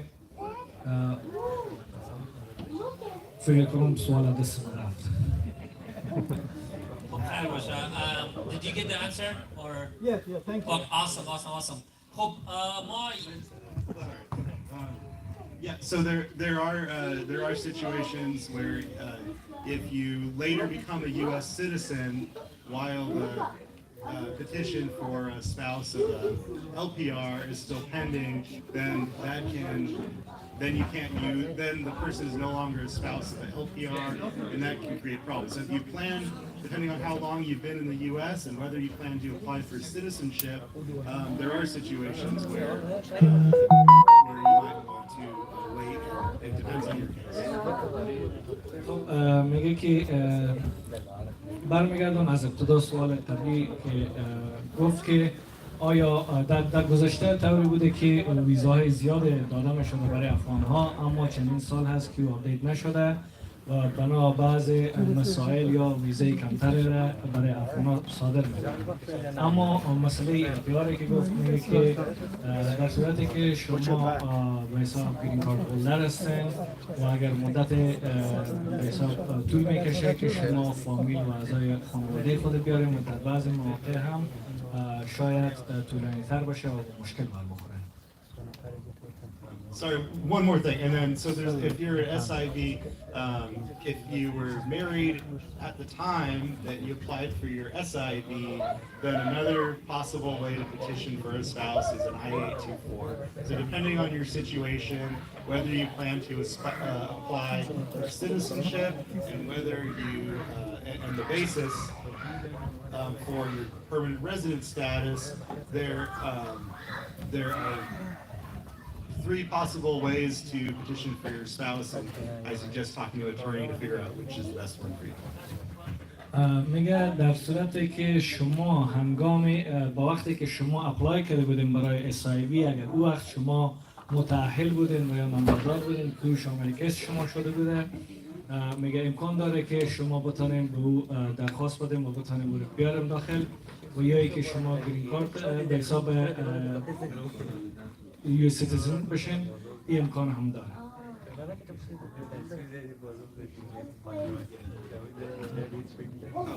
So the pathways, the possible pathways for the spouse of someone who's currently an LPR are an I-824 and I-130 based on being an LPR, and then in the future filing an I-130 once you're a U.S. citizen, which isn't subject to the visa caps. گفت که در صورت گرین کارت داشته باشین و یا ای که به حساب فامیل شما شامل فرم آی 130 شده باشه و یا ای که یو اس سیتیزن باشه. های ممکن هست که شما میتونید. تشکر. دیگر سوال دارم دوستان. خب ما Okay, so Julian, I wanted to shift the topic a little bit. I want to spend 10, maximum 15 minutes on this presentation for Food for Oregonia, and then we can switch back, and I'm sure you're going to be here with us for dinner, and then our community is going to bug you for other questions. But if it's okay, ماشومانو تفلکای نازنین بگذار آرام باشی یا پنجاه آرام باشی تاسی یک پرزنتیشن بسیار مهمه میخواستم در خدمت شما پرزنت بکنم. این برنامه شاید در دقیقه وقتم نگیره، اما میخوایم که در این مورد افغانای عزیز معلومات کافی داشته باشه. این بیلی است لایحه است به نام فود فور آل اورگانیا، غذا و همه باشندگان اورگن که است یا دو خارج طول افغانان لپاره.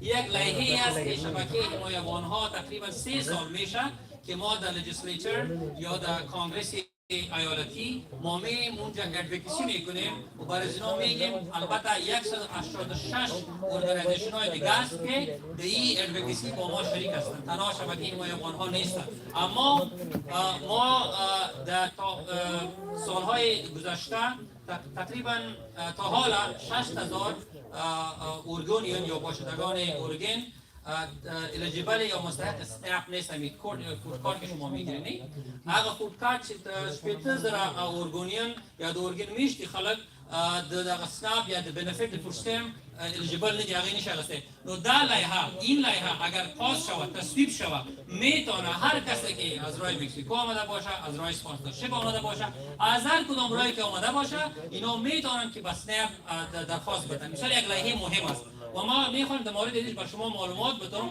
و باز یک سلسله کارهای شما میدونه که چطور در این کاز ما شما کانتریبیوت بکنید، کمک بکنید و چطور میتونه که شما سهم بگیرید در این کاز ما. خب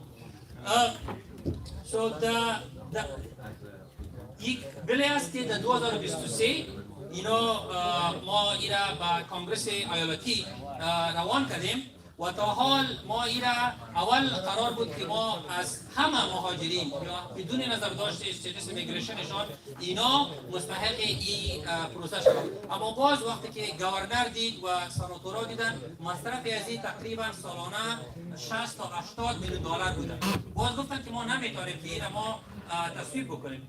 باز ما یکی از رهبری 186 ارگانیزیشن که است، یکی از ما 10 ارگانیزیشن در سطح اورگن شبکه حمایت افغانها در صدر این کمپین قرار داره.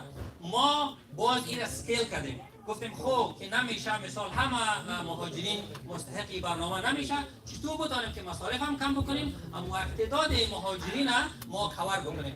باز ما ایرا از صفر شروع تا 25 ساله و از 55 بالا کسایی که عمرشان از صفر تا 25 ساله باشه اونا مستحق ایزی میشه و یا هم از 55 یا 55 بالا باشه. اینا ما سکیل کردیم این لایحه را. اینی ارگانیزیشن ها هستند که با شمول شبکه حمایت افغانها شما میبینید که اینا رهبری کمپین را داره در ایالات اورگن. ده ها سناتورا با ما وصل است، کانگرسمن‌ها با ما وصل است و ما دوامدار دمی تاریخ 25 ما یک نشست داریم در لجیسلیچر در سیلم با شاید ما یکی دو وطندارای خودم از کمیونیتی افغان ها ببریم با خود اونجا که با سناتورا صحبت بکنن و ما میفهمم که کسایی که زیادی شاید در این مجلس وجود داشته باشه که اینا مستحق استمپ نیستن. ما میفهمم که بدون فود استمپ یعنی ما مهاجر هستیم. ما خودم که 2016 ما انتظار سال ما فود استمپ داشتم خودم استفاده کردیم. چیزی نیست که مثلا کس بگه که حالا فود استمپ چیزی است که ما استفاده نکردیم. یعنی همه مهاجرین که اینجا اومدن استفاده کردن و ما همیشه دلایل میگیم با سناتورا که تصویب بکنن کسایی که مثال با اسپانسرشیپ میآید یا اونا هم باز میدونن که این مستحق شد. دیگه این اون شناسن که اینا در صدر از این افراد قرار داره و ما چی باید شوانی؟ چی باید شود که ما به این کامیابی برسیم؟ بازم اینجا گفته که در 2023 شروع شد بل نامش 610 بود. ما ادوکیسی خود کردیم. اینجا یک عکسک خودم هم است. این را ما اگر ببینید ما 1084 پستکارت نوشته کردیم و این را ما به دفتر والی روان کردیم. گورنر چین کوده برای از روان کردیم که شما این ببینید و کسایی بودن که مردم کمیونیتی نوشته کرده بودن. این خود ادوکیسی شما میفهمید که اگر ما شما در خانه خود بشینیم و حق پرسان خود نکنیم هیچ کس کسی ما نیست. ما میخواستم که یک ویدیوی خورد ادوکیسی چرا باز براتون پلی بکنم یک 5 دقیقه که شما ببینید دیگه تنها ما میگیم که خدمت وطندارا هستیم یا مثال کیسایشان یا هاوزینگ است امپلویمنت است دیگه اصل کار ما کلی که ما نتیجه گرفتیم و پیشرفت میکنیم از این ادوکیسی است و صدای وطندارای خود در سطح ایالت و در سطح امریکا کانگرس باشه ما میرسانیم و اینی است بسیار مهم است که صدای افغان‌ها در اینجا رسانیده شده. ما هم که به 200 فامیل زیاد از روی مکزیکو که آمدن اونا مستحق سیستم نمیشدن. ما فامیلای را میشناسم که 8 نفر هستن و اگر یک نفر کارم بکنن 2000 یا 3000 پیدا میکنن چطور بتونه که اگر فرصم نداشته باشه چطور پورا بکنن. این ما خیلی واضح با حرفای ساده با شما صحبت میکنم. دیگه یه لایحه بسیار مهم است. این شاید یکی از لایحه هاست که ما تلاش کار میکنیم. البته ما در این لجیسلیچر سشن تقریبا 3 لایحه دیگر ما کمک کردیم و میخوایم دور تصویب بکنیم. این 2025 چند روز پیش ما چی داشتیم؟ لابی دی داشتیم. خب ما خود ما اونجا رفته بودیم در لجیسلیچر. تقریبا ما با 50 دانه سناتور دیدیم. 50 دانه تقریبا نصف لجیسلیچر اورگن بود. ما دیدیم اپریشن. البته ما زیاد نفرا بودیم. من نگفتم که ما بودیم که ما با همه دیدیم. ما گروپ تقسیم شده بودیم و در کل در مورد ازی ما با 50 سناتورا دیدیم و اونا اکثریتشون اونا گفتن که ما میفهمیم که ما اینا ضرورت میدانیم چرا که باید که مثال اگر اطفال اگر طفل غذای صحیح نداشته باشه نمیتونه که در مکتب خوب باشه نمیتونه که ذهنیت خوب داشته باشه نمیتونه که با موافقت های بیشتری برسه. دیگه از این خاطر ما درک میکنیم از این خاطر اینکه نیست که ما هر بل باشه یا هر لایحه باشه در ایالت اورگن ما را پشتیبانی بکنیم. نظر به ضرورت مهاجرین و یا هم بالخصوص نظر به ضرورت افغان ها ما میفهمم اگه این بل پاس شود که در بل تیش تصویب شي یعنی زرگون و سلگون افغانان در دې بل څخه استفاده کولی شي. ډیر ماشومان یې دغه ته موږ پیژنو چې هغه نشي کولی چې دغه فوډ سټمپ ته درخواست وکړي یا په فوډ بانک باندې ګرځي یا دغه ځایونو کې چې د پنټرین دي دې ته ورځي خواړه چې اخلي نو دا چې یو فامیل چې 1500 $200 په کارت کې ولري او هغه په خپله خوښه باندې جزا واخلي دا څومره بهتره خبره ده. نو د بیل دغه دا دی چې اوس اس بي 6111 دا د بیل نمبر دی.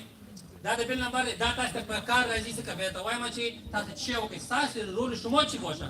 شما یک سپورت لتر نوشته میکنید خب میتونید از خانهتان از تلفنتان و این را باید شما روان بکنید.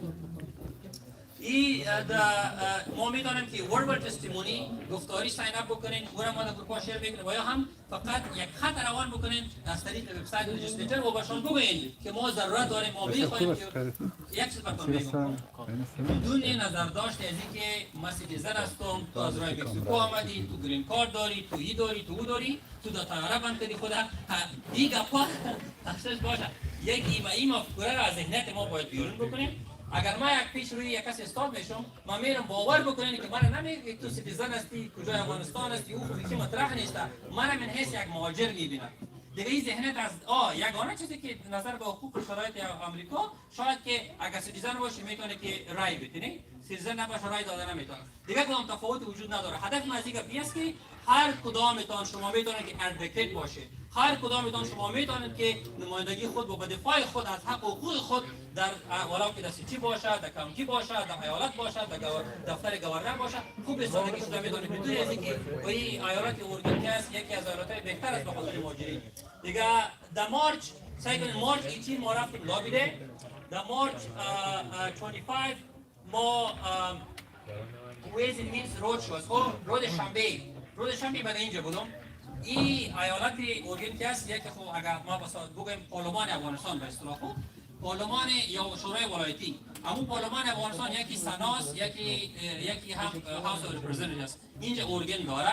باز اینا که یک کمیته داره.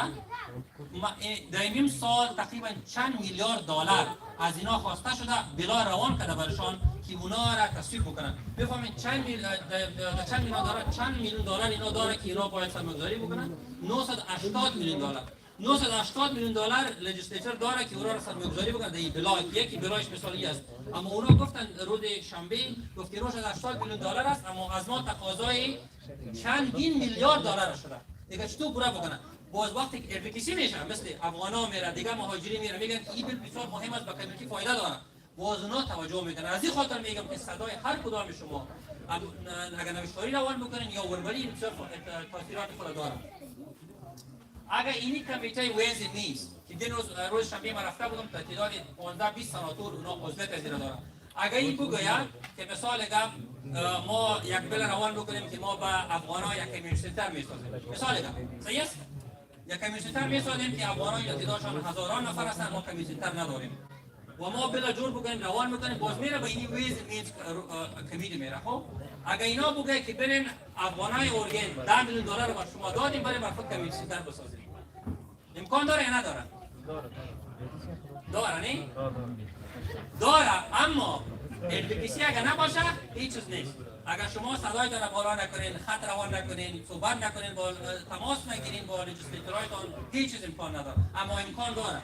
این هم یک برنامه است که انشاءالله اگر آینده این امکان داشته باشه چرا نمیتونیم کمیته دیگه از این استفاده کنیم. دیگه از این خاطر ویز این مینز کمیتی را همی ترژر است دیگه. اینا بسیار صلاحیت زیاد داره. اگر اونا تصویب بکنن باز ما دیگه میریم و سلیبریت میکنیم. خب از این من فقط براتون میخواستم که چطور شروع میشه و چطور و هدف من از این بود که معلومات در مورد این لایحه بسیار مهمی که ما داریم ما با شما معلومات ارائه بکنیم. نو در بیا هم دقیقه خواهی که مثال این بل چطور تصویب میشه اینجا خب این مهم است کمی توجه بکنین دوستای عزیز. خب از این خاطر که اگر ما بخیر روز شب که یک بل با کمیونیتی سنتر مراجعه میکنیم و سنای امریکا، سنای ایالت، شما آگاهی داشته باشید که از کدام طریق پیش میره. خب بل اینجا است سنای روان میشه و تاسیس جور میکنه، بل نمبر میگیریم. بعد از بل نمبر اینا با یکی از کمیونیتی ها میره. این بل از بعد در هیومن ریسورس کمیتی رفته. خب بعد وقتی که بل روان کنی اول جور میکنی، بعد از اون با یکی از کمیتی ها میره.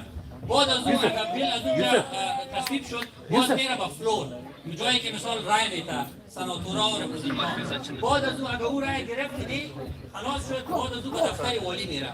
این شکل افغانستان ولی اکثر دوستان شاهی دارن پارلمان بل تصویب میکنن باز پیش رئیس جمهور میره.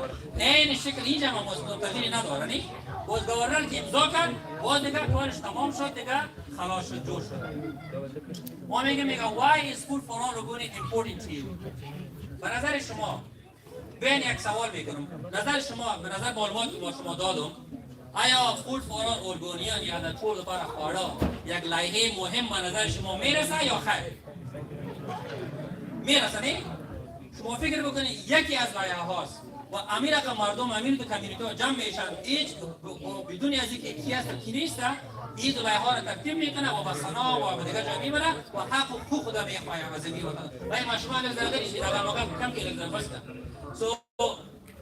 از این خاطر دیگه اگه خدا خواسته باشه این لایحه تصویب شود، یک لایحه دیگه که ما با شما نام بده 149 SB 149 یک بل دیگه است که ما سر از او هم چی داریم، کسایی که به خصوص که مهاجرین که نو میاین از راه که اومده باشن ان شاء الله رحمان اونا مستعد از او میشن. یک لایحه دیگه است SB 149 او را هم ما چی میکنیم. خب سابمیت تستیمونی. خب من که با شما با گروپ ها شیر میکنم لطفاً. خب شما میتونین که سابمیت بکنین تستیمونی خدا، پشتیبانی خدا. خب در گروپ ها شیر میکنیم، بسیار ساده روان میکنیم برشان. میبینیم که از کمیونیتی افغان ها لطفاً با دوستا شریک میکنین، با امریکایی‌ها و در کاری که هستید در هر جایی که هستید ببینیم یک ساعت یا یک نیم ساعت حداقل 2 ساعت تستیمونی ما روان بکنیم. وقت کم بعد از ختم اومد. Any question؟ کدام سوال در این مورد داره کسی؟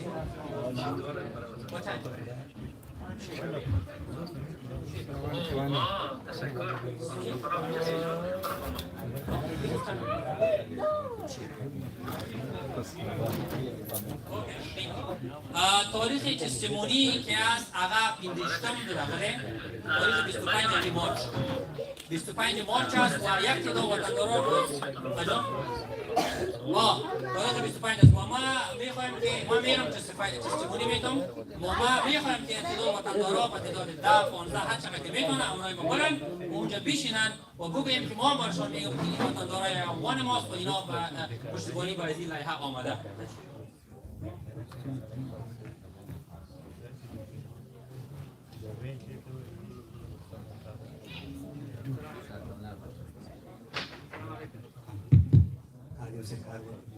نو لکه درویش چې وویل دا یو څو بیرونه چې موږ کار کوو ستاسو په نظر دا خبرې چې تاسو ته دررسوو معلومات دررسوو دا ولې ضروري دي لکه تاسو چې نن کله په خبرو کې ویلي دا نوی حکومت چې دی زموږ پر څنګ نه دی داسې واضح خبره ده نه که وویل چې د خلک د لارې پر بندوي افغانستان یې په لیست کې اچولی دی اوس هغه خلک چې ګرین کارډ لري هم بیریږي چې موږ آیا تلای شو د وطن څخه د باندې نشو تللی آیا زموږ به آینده څه شي نو په دې وخت کې زموږ ټولنه چې یو ځای سره راسي یو ځای د یو بل ته لاس سره ورکړي نو اتحاد ډېر ضروري دی دغه بیلونه چې دي که څه هم په د اورېګن په ولایت کې چې د اورېګن فدرل په دغه نه دي نه موږ ته ډېره فایده کوي چې په دې ځای کې موږ افغانان د اورېګن والیان چې دي د اورېګن سنټران چې دي ته موږ ښکاره کړو چې موږ هم دلته نفوس لرو موږ دلته قوت لرو دلته خلک لرو چې سره راټولېدای شو دلته خلک لرو چې موږ دلته سره راټول شو او دوی ته دا ښکاره کړو چې موږ دلته اواز وو نو دلته خپل یو خط لیکل خپل اواز پورته کول یوازې د دې دپاره کومک نه کوي د آینده دپاره موږ ته کومک آینده دپاره کومک کوي چې سبا خدای نه کړه د اوسني حکومت یو نوی قانون جوړ کړي چې هغه خصوصا موږ ته تاوان رسوي د اورېګن خلک د اورېګن سره ټرامپ خبرې دي چې دا خلک اواز پورته کولی شي نو ستاسو ټولو څخه د دغه یو خواهش لرم چې دې ته په یو درنه سترګه وګورئ د خپل اواز پورته کول په درنه سترګه وګورئ په امریکا کې ډېره فایده کوي د افغانستان په رقم نه دی چې چا وویل او دا خبر چې موږ خبرې ته به څوک غوږ ونیسي که به ونه نیسي نه حکومت دلته غوږ نیسي موږ چې سره یو ځای شو ووت یو خبره وکړو ډېر فایده کوي نو یو وارې بیا هم د ټولو سره هیله لرم دې موضوع ته په درنه سترګه وګورئ که خط لیکای شي خط ولیکئ که غواړئ چې راسي و ټولنې ته د اوبو سره خپله وویني راسي موږ لاره درته سموو موږ دغه کوو چې موږ لاره درته سمه کړو مګر خپل اواز باید خپله کړو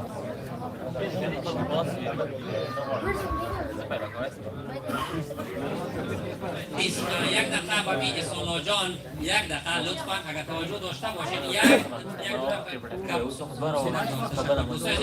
بسیار معذرت توجه بکنید احسان جان با احترام فرصت آقای عزیز من بیان شما شریک کردم باید در مورد پاسپورت اگر وقتی درویشان بالاخره من فقط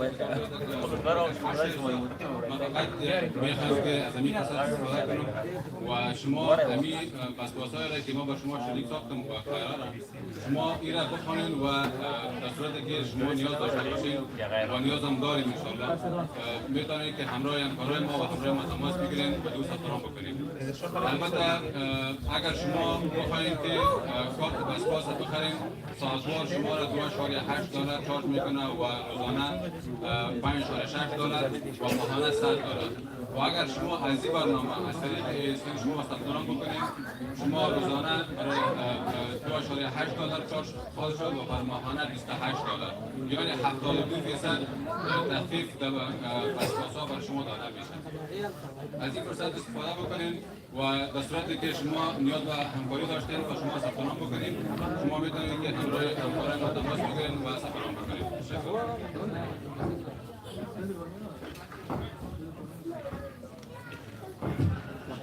و چند موضوع دیگه دوستان نهایت گرامی، اولی که ما در دفتر سن صنف‌های آموزش خیاطی رو برای خانم‌ها آغاز کردیم و فضا کاملا زنانه هست، محیط کاملا زنانه هست. شما میتونید که اعضای محترم فامیلتان تشویق کنید که در اون صنف‌ها ثبت نام کنن و از مفاد آموزش خیاطی بهره مند بشن.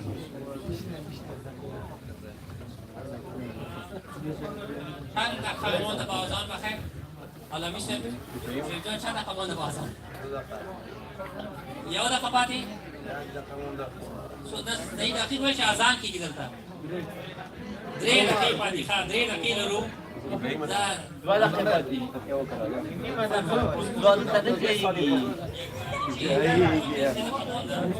دقیقه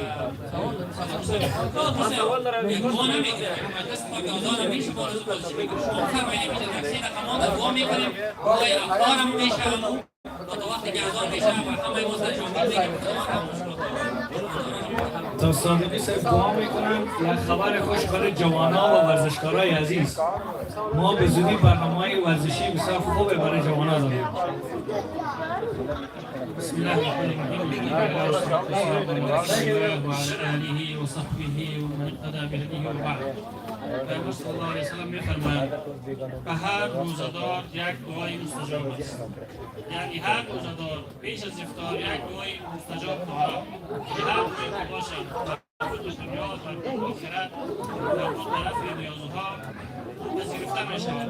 بكل صادق دعوة مستجابة. هر روزه‌دار یک دعای پذیرفته شده.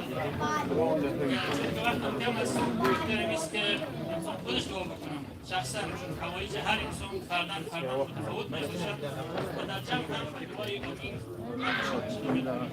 شامل‌ترین دعا جامع‌ترین دعا ربنا آتینا فی الدنیا حسنة و فی الآخرة حسنة و قنا عذاب النار است که هم دعای رفع ضروریات دنیا است و هم به دست آوردن رضای پروردگار شرایط دوزخ است. دیگه دعا می‌کنیم الحمدلله والصلاة والسلام علی رسول الله. ربنا حسنة في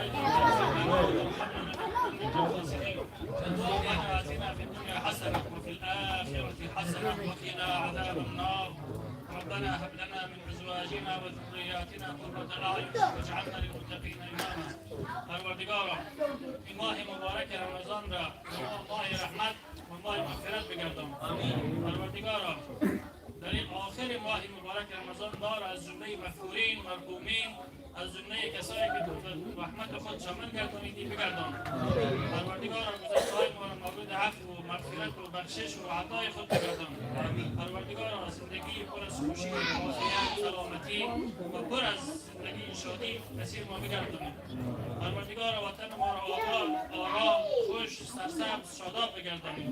پروردگارا مستقبل تابان به همه فرداً اعم از خانواده‌ها، اعم از مجاهدین، اعم از مجردین، اعم از مهاجرین، اعم از باشندگان نصیب بگردان.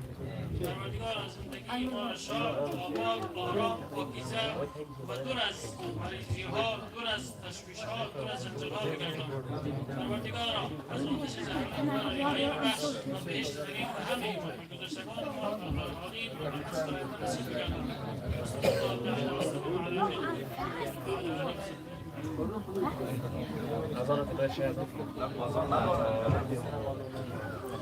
الله أكبر الله أكبر الله أكبر الله أكبر أشهد أن لا إله إلا الله أشهد أن لا إله إلا الله أشهد أن محمدا رسول الله أشهد أن محمدا رسول الله هيا على السلام هيا على السلام هيا على الفلاح هيا على الفلاح الله أكبر الله أكبر لا إله إلا الله. دوستای عزیز افتادیم تیار است نماز میخوانیم در اون قسمت صادقی صاحب محترم حضور داره راځي د مونږ به وکړو ته بعد هغې نه به د خیر سره روژه ماتې کوو وحید جان خو ډوډۍ تیاره کړې وحید جان غذا شور است آماده است انشاءالله وحید جان خو پېژنئ که نه زموږ د خبره یو مشهور اشپز د هغې خواړه وګورئ چې فیډبیک ورته ورکړئ انسان خواړي څه نه ورته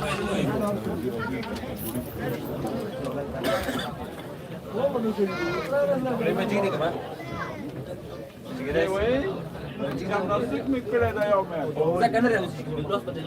Kadar yazıyorsun.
الله أكبر الله أكبر الله أكبر الله إله إلا الله إله إلا الله أشهد أن محمد رسول الله أشهد أن محمد رسول الله حي على الصلاة حي على الصلاة حي على الفلاح حي على الفلاح قد قامت الصلاة قد قامت الصلاة الله أكبر الله أكبر الله أكبر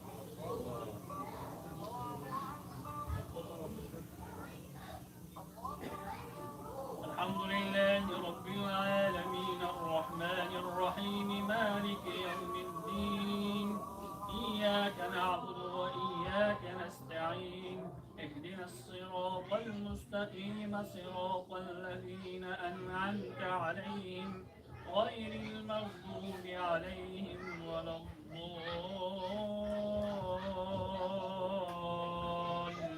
الضالين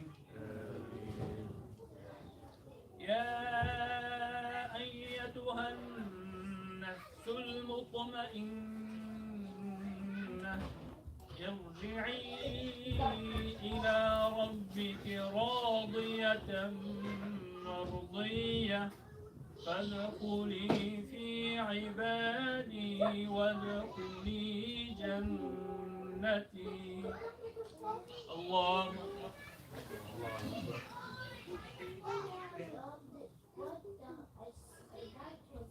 سمع الله لمن حمده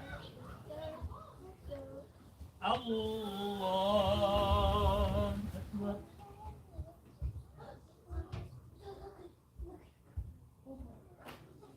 الله أكبر الله أكبر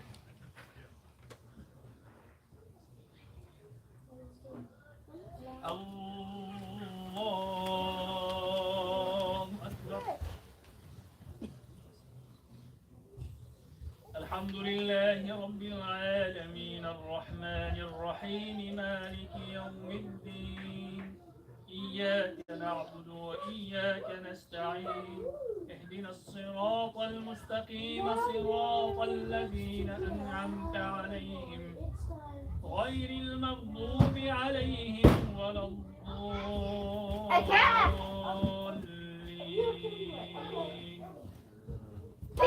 أفلا يعلم إذا بعثر ما في القبور وحصل ما في الصدور إن ربهم بهم يومئذ لخبير الله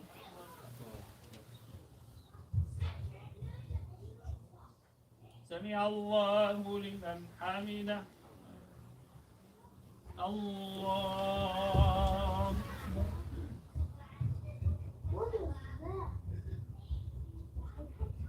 الله أكبر الله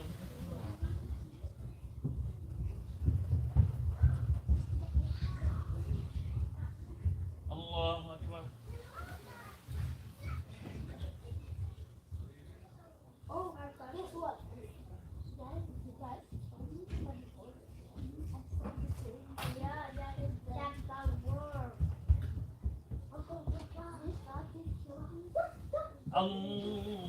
الله أكبر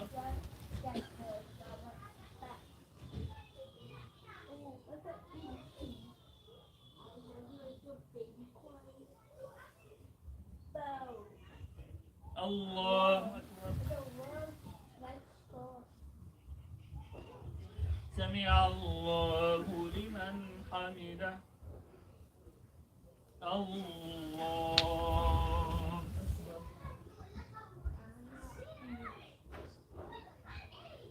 الله أكبر الله أكبر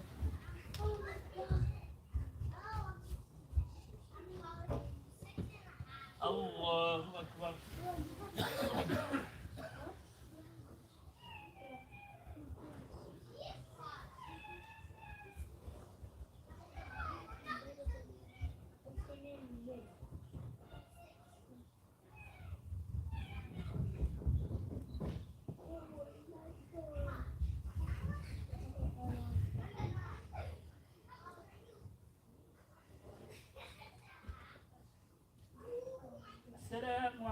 عليكم ورحمة الله. السلام عليكم ورحمة الله.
Medik ama mağazalar değildi zaten.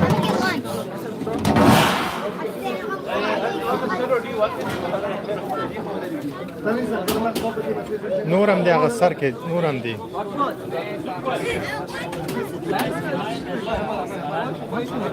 چه زیده It's gonna be very quick, I know. I know it's gonna be very quick. It's your business, it's gonna be quick. Huh?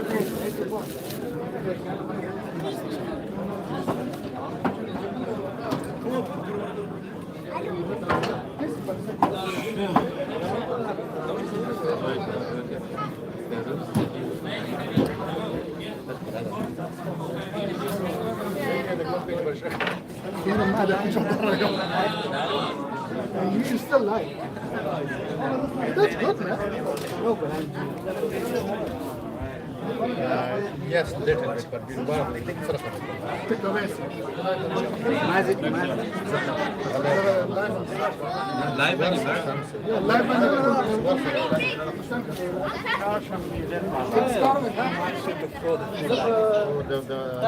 like do a walk live. شيء خلاص كملتها؟ Damn. How are you tightening this? Tight, there's that. Comes that tight. This, so it doesn't. This. Is it this? It might be this. Yes. There we go.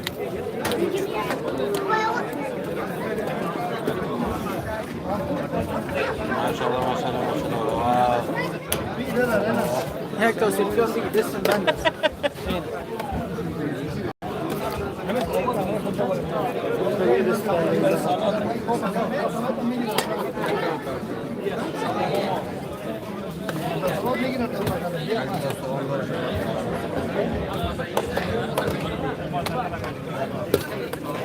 زرشا ورورا زرشا وشكا نو تيجي موندني وشكا شنو موندا امير ابو مصار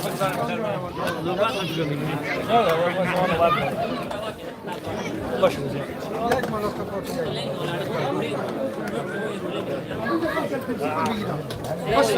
دیگه کلاس مونده دیگه بگو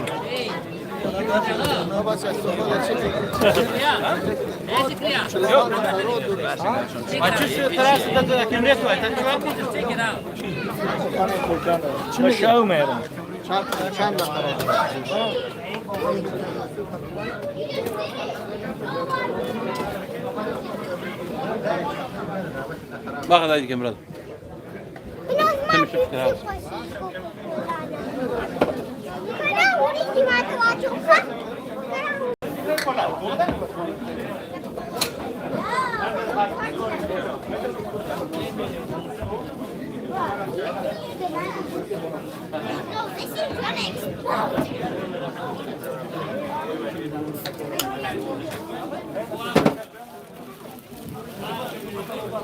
كده بس لازم كده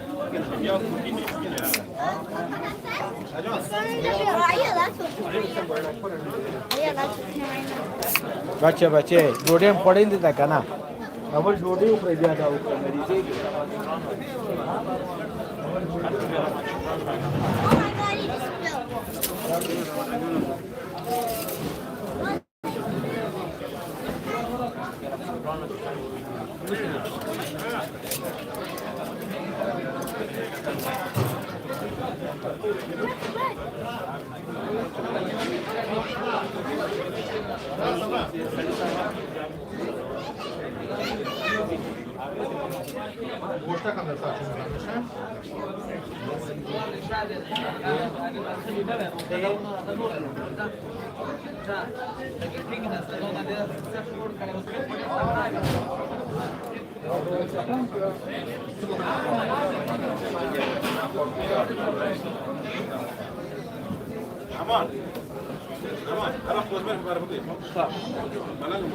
صحيح تشكر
Can you bring me what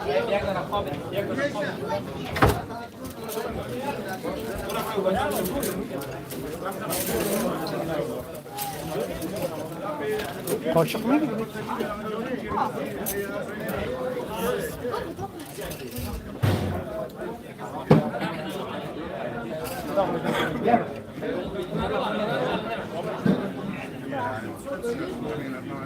پیراهن هنبان ابی دارم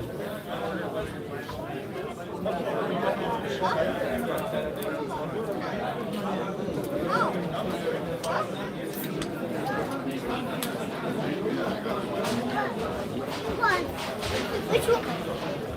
What grip is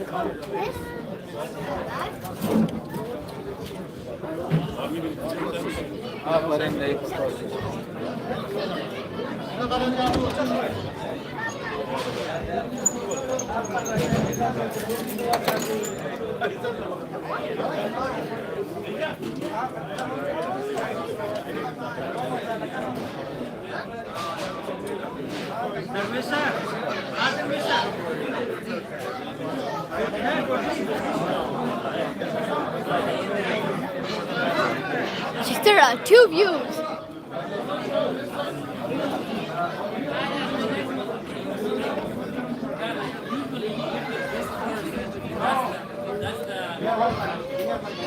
It's alive.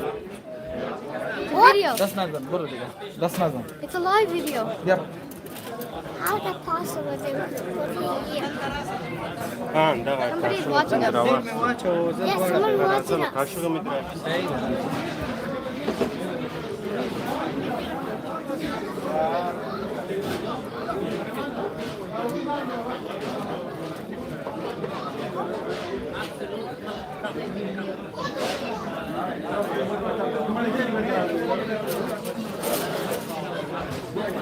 Mira tu kata.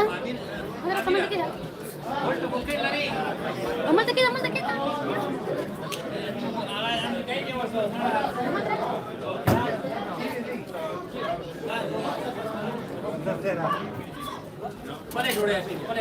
What?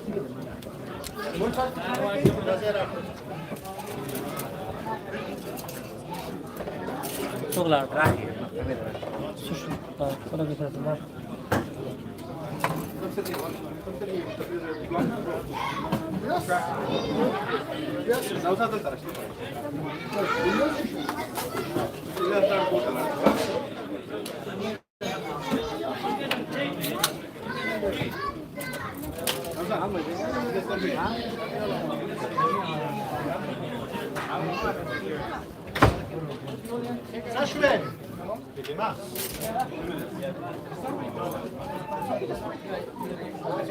Yeah, you're fine. You can sit down there. Go sit down there. Sit down there because you block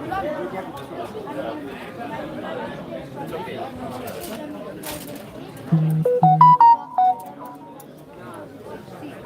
Oh, sorry.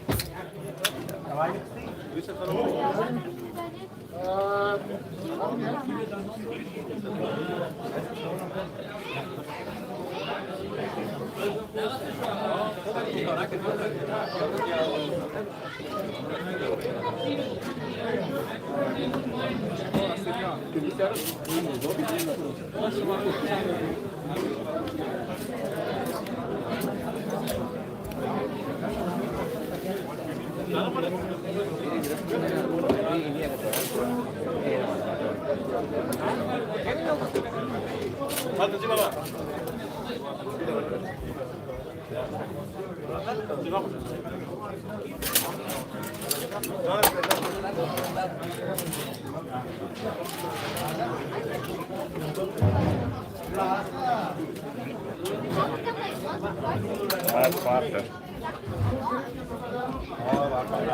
باخد گرفتم پاشون کار داریم گرفتی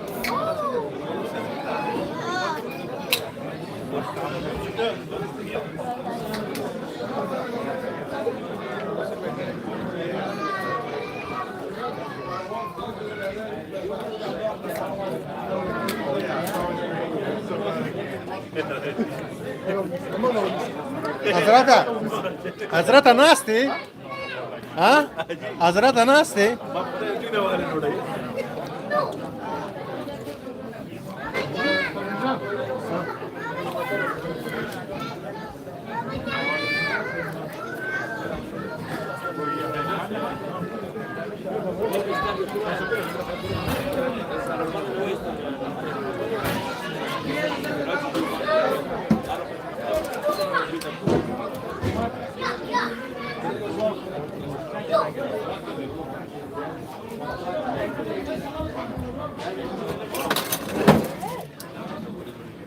Brother.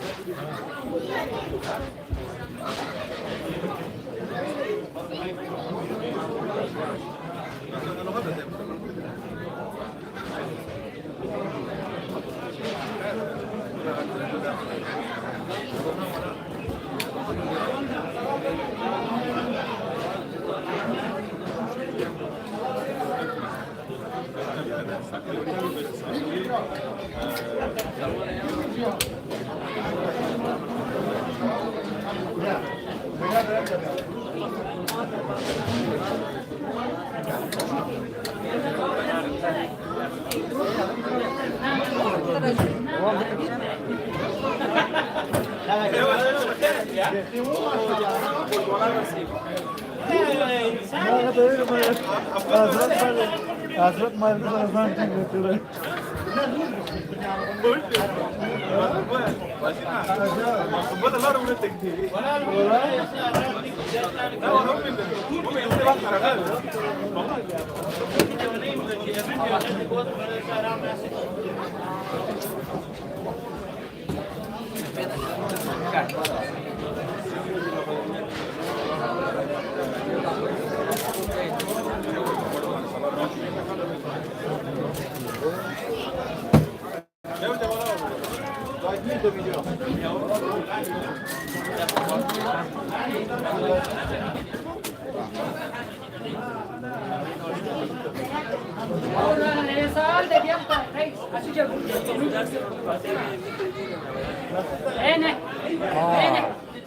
پیدا شد بس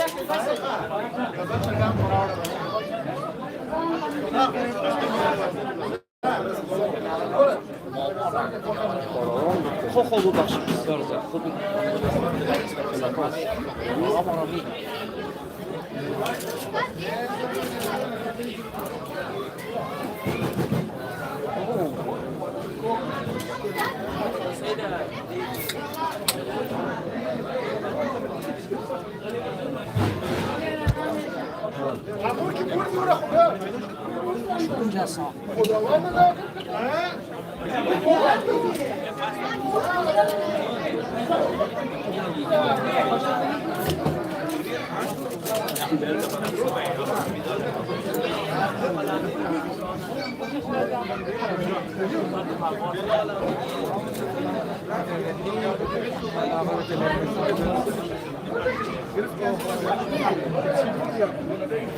يوم من الدغم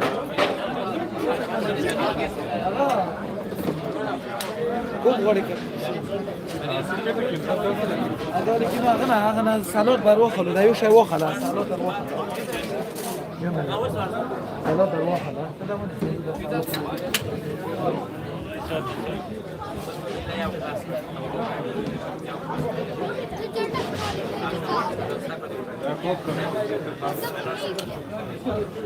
دکتر سایبر گرفت یک تا بست من بچه را بگیرم گای واده خواستم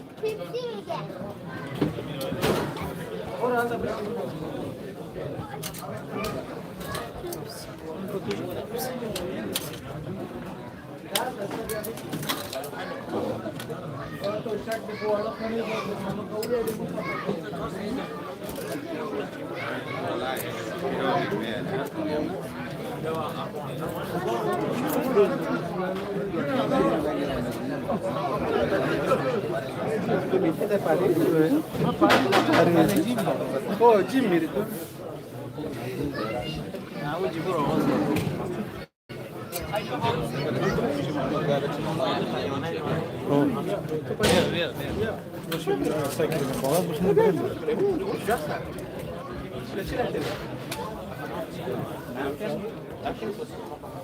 It would be on the CIC. Hello there, Hans.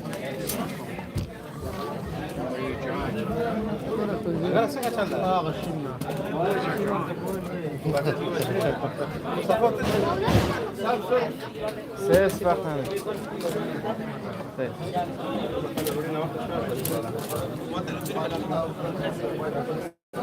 أنا ما قلتم خير ولا علي چرا علي زاد غسيو زاد ده 16 چی فوت در گروه دیدی متوجه شدی یک تا دیگر رو مارک کردم آجی صاحب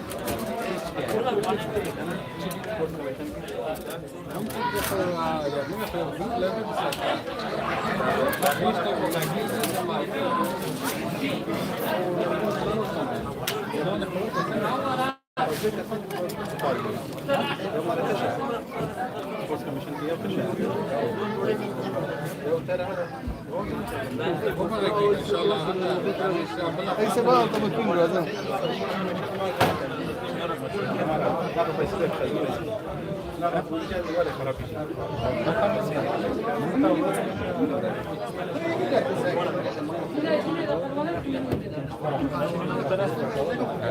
معلومات میده چی هسته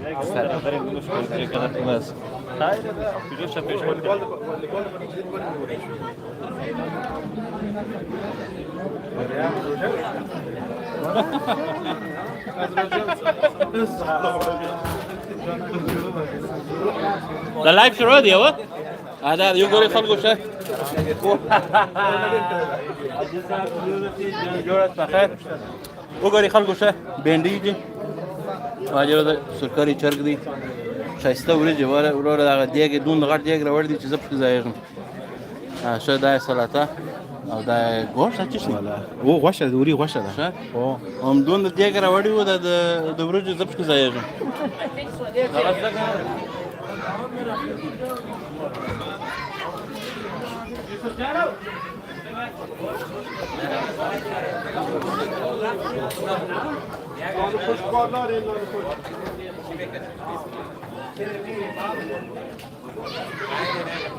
چی میکنی سایه؟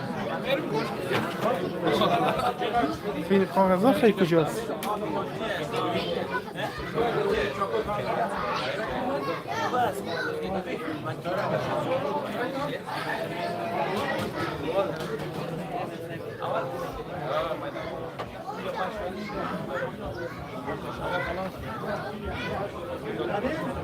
اینجایید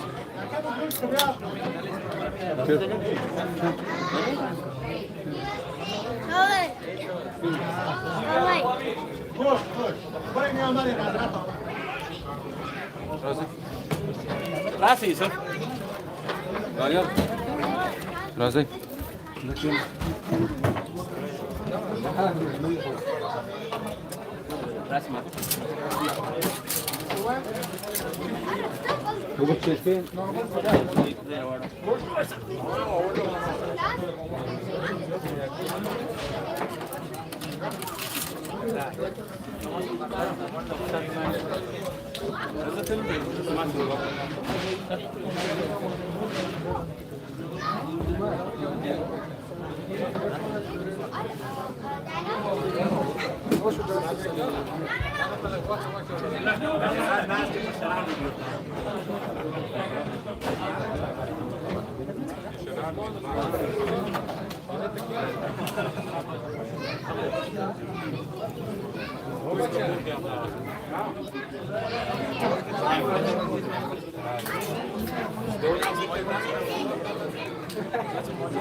Ya ti chushwan ki mat milnar ka. Da pas dale kan. Ha? Barik. Bas. Okay. Bande ka bas. Ta.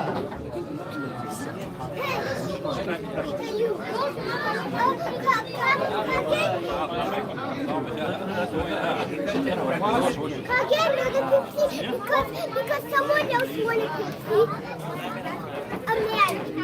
Can I get another one? They're over there, Daddy. Yes, Baba.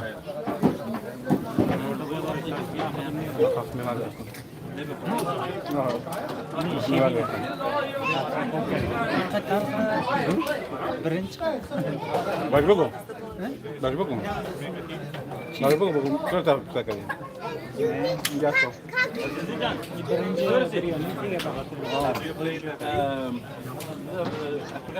حميد احمد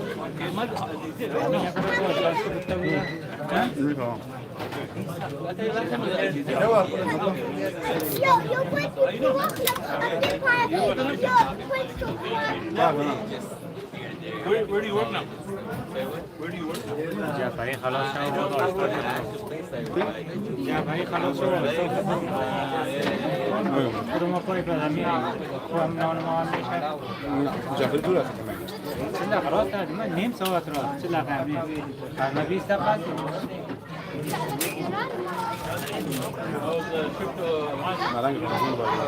How was the trip to Afghanistan? Someone passed away, right?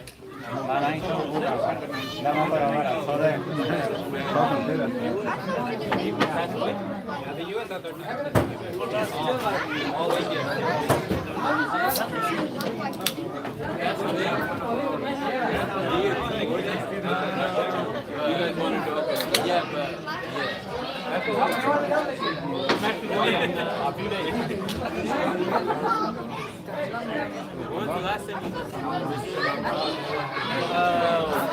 7, 8 years ago?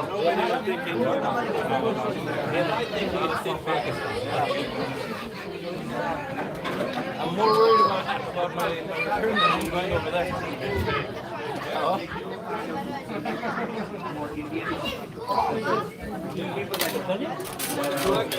Yeah, there's always biases. So it was good that he made it.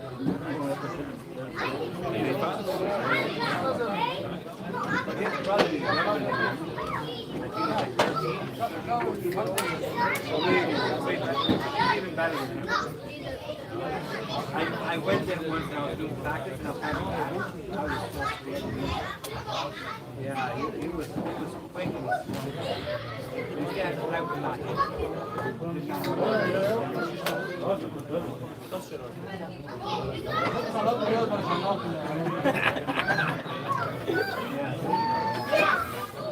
He's younger than you, right?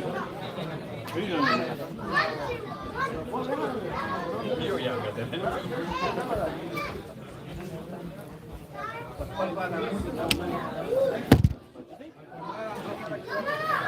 Hey. I'm younger, but I'm funner. What is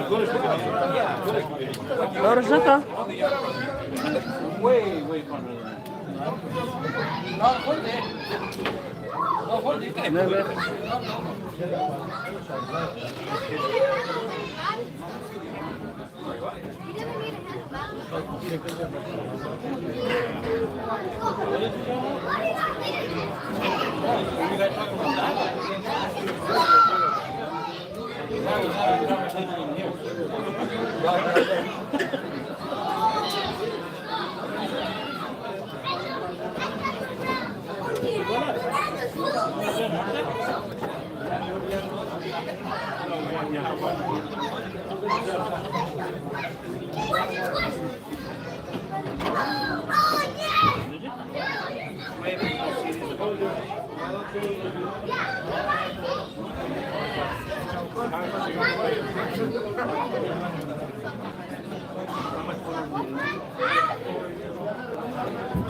Engineer, ciao.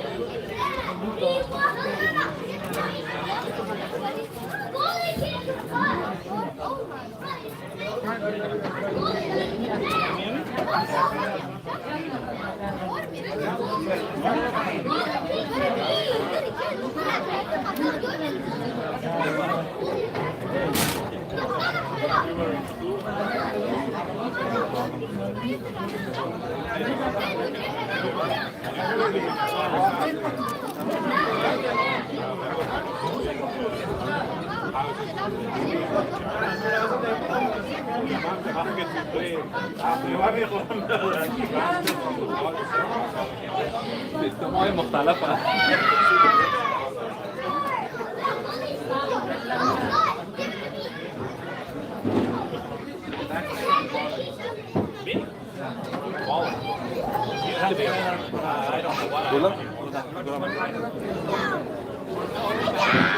بالنسبة ودي ورا بكتيريا ورا شيء ولي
Why not? What's to do with it? What's to do with it? Why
I think there are going to be a lot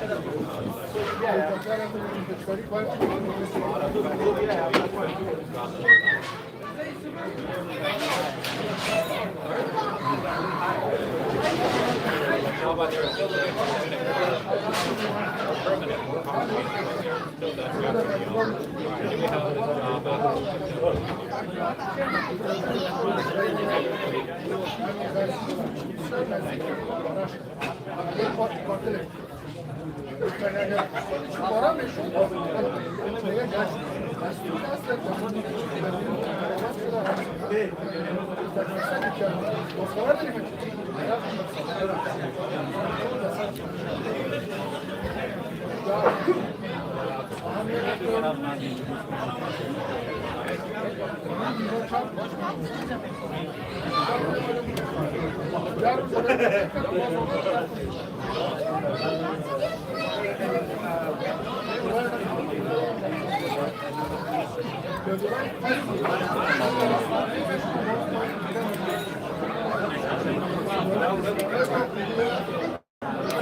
Oh.